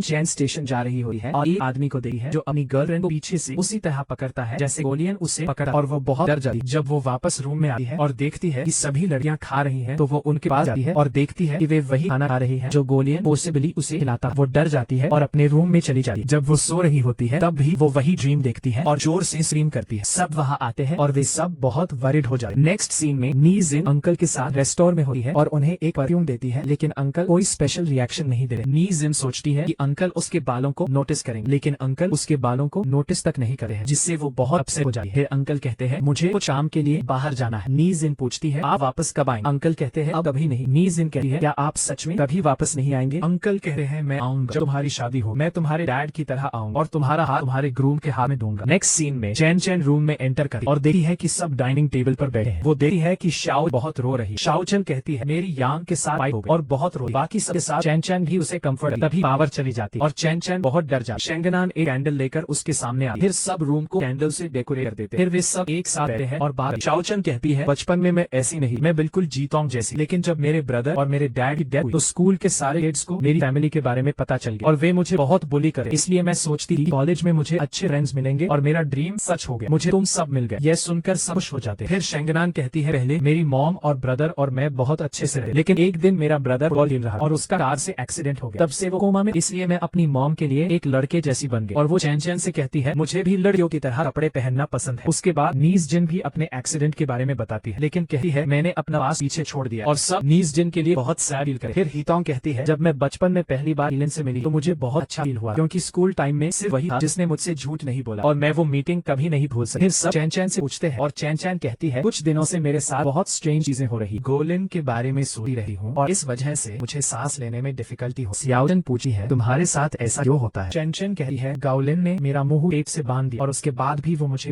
सियाओ चन कहती है मैं तुम्हें समझ सकती हूँ क्योंकि मैं सोचती थी कि मैंने अपने डैड को मारा। शिंगनान कहती है मैं भी क्योंकि मैंने अपने ब्रदर को मारा। और नीप जिन कहती है मैं भी क्योंकि मैं सोचती थी कि मैंने उसे मारा। यीटोंग कहती है मैं भी क्योंकि मुझे फील होता था कि मैं झूठ बोल रही। ये सुनकर चैन रोते हुए अपने रूम में जाती और मिरर में रो दी। इस बीच लड़कियां कहती हैं फाइनली वो रोई जिसका मतलब है कि हमारा प्लान सक्सेसफुल रहा। फिर हमें एक लड़ाई में दिखाया जाता है ये सब उनका प्लान था ताकि चैन अपना डर सबके सामने एक्सप्रेस करे। पावर आउटेज भी उनकी प्लान का ही और वो ग्रैंडमा ही जिन्होंने लाइट काटी। फिर प्रेजेंट में जब वे अभी भी बात कर रहे होते हैं चैन रूम से बाहर आती है और कहती है चलो सब सोने चलो। फिर अगली सुबह वे बहुत स्ट्रेंज तरीके से सोते हुए दिखाई देते हैं। जब शिंगनान जागी है तो वो सबकी कंडीशन देखकर बहुत हंसी है। फिर सब जाग जाते हैं। चैन शाओचून को टैकल करी है और फिर सब बहुत हंसते। वहाँ एक क्यूट मोमेंट दिखाया जाता है। नेक्स्ट सीन में माके और नीजन अंकल को एयरपोर्ट ड्रॉप करने जाते हैं। अंकल माके का हाथ नीजन के हाथ में रखते हैं और कहते हैं उसका ध्यान रखना और वो चले जाते हैं। हम फिर अंकल को प्लेन में देखते जहाँ वो नीजन के परफ्यूम को बहुत अच्छे से अपने ऊपर यूज कर रहे होते और बहुत स्माइल कर रहे होते। नेक्स्ट सीन में सभी लड़कियां रूम में होती है। तभी चंचन कहती है ग्रैंडमा के रूम में बचपन की उनकी एक फोटो है जिसमें वो बहुत ब्यूटीफुल लग रही है। सभी लड़कियां फोटो देखने के लिए बहुत एक्साइटेड हो जाती हैं और रात को सीक्रेटली ग्रैंडमा की फोटो देखने जाती है। तभी ग्रैंडमा वहां आती है और कहती है ये मेरी फोटो है जब मैं 20 इयर्स की। उसके बाद वे खुशी खुशी उस घोस्ट कैबिनेट को रिपेयर करते। नेक्स्ट सीन में ग्रैंडमा अपार्टमेंट के बाहर होती। तभी पास्ट वाला वही हैंडसम मैन आता है। ग्रैंडमा उसे देखकर बहुत सरप्राइज हो जाती है क्योंकि वो 20 इयर्स से उसका वेट कर रही है। फिर वे दोनों हग करते हैं और चारों लड़कियां उन्हें विंडो से देख रही हो। लेकिन फिर वे अंदर जाते हैं और कहती है चैन को यह देखकर बहुत सैड। तभी चैन आती है और पूछती है क्या हुआ, लेकिन सब अपना अपना काम करने लगे। फिर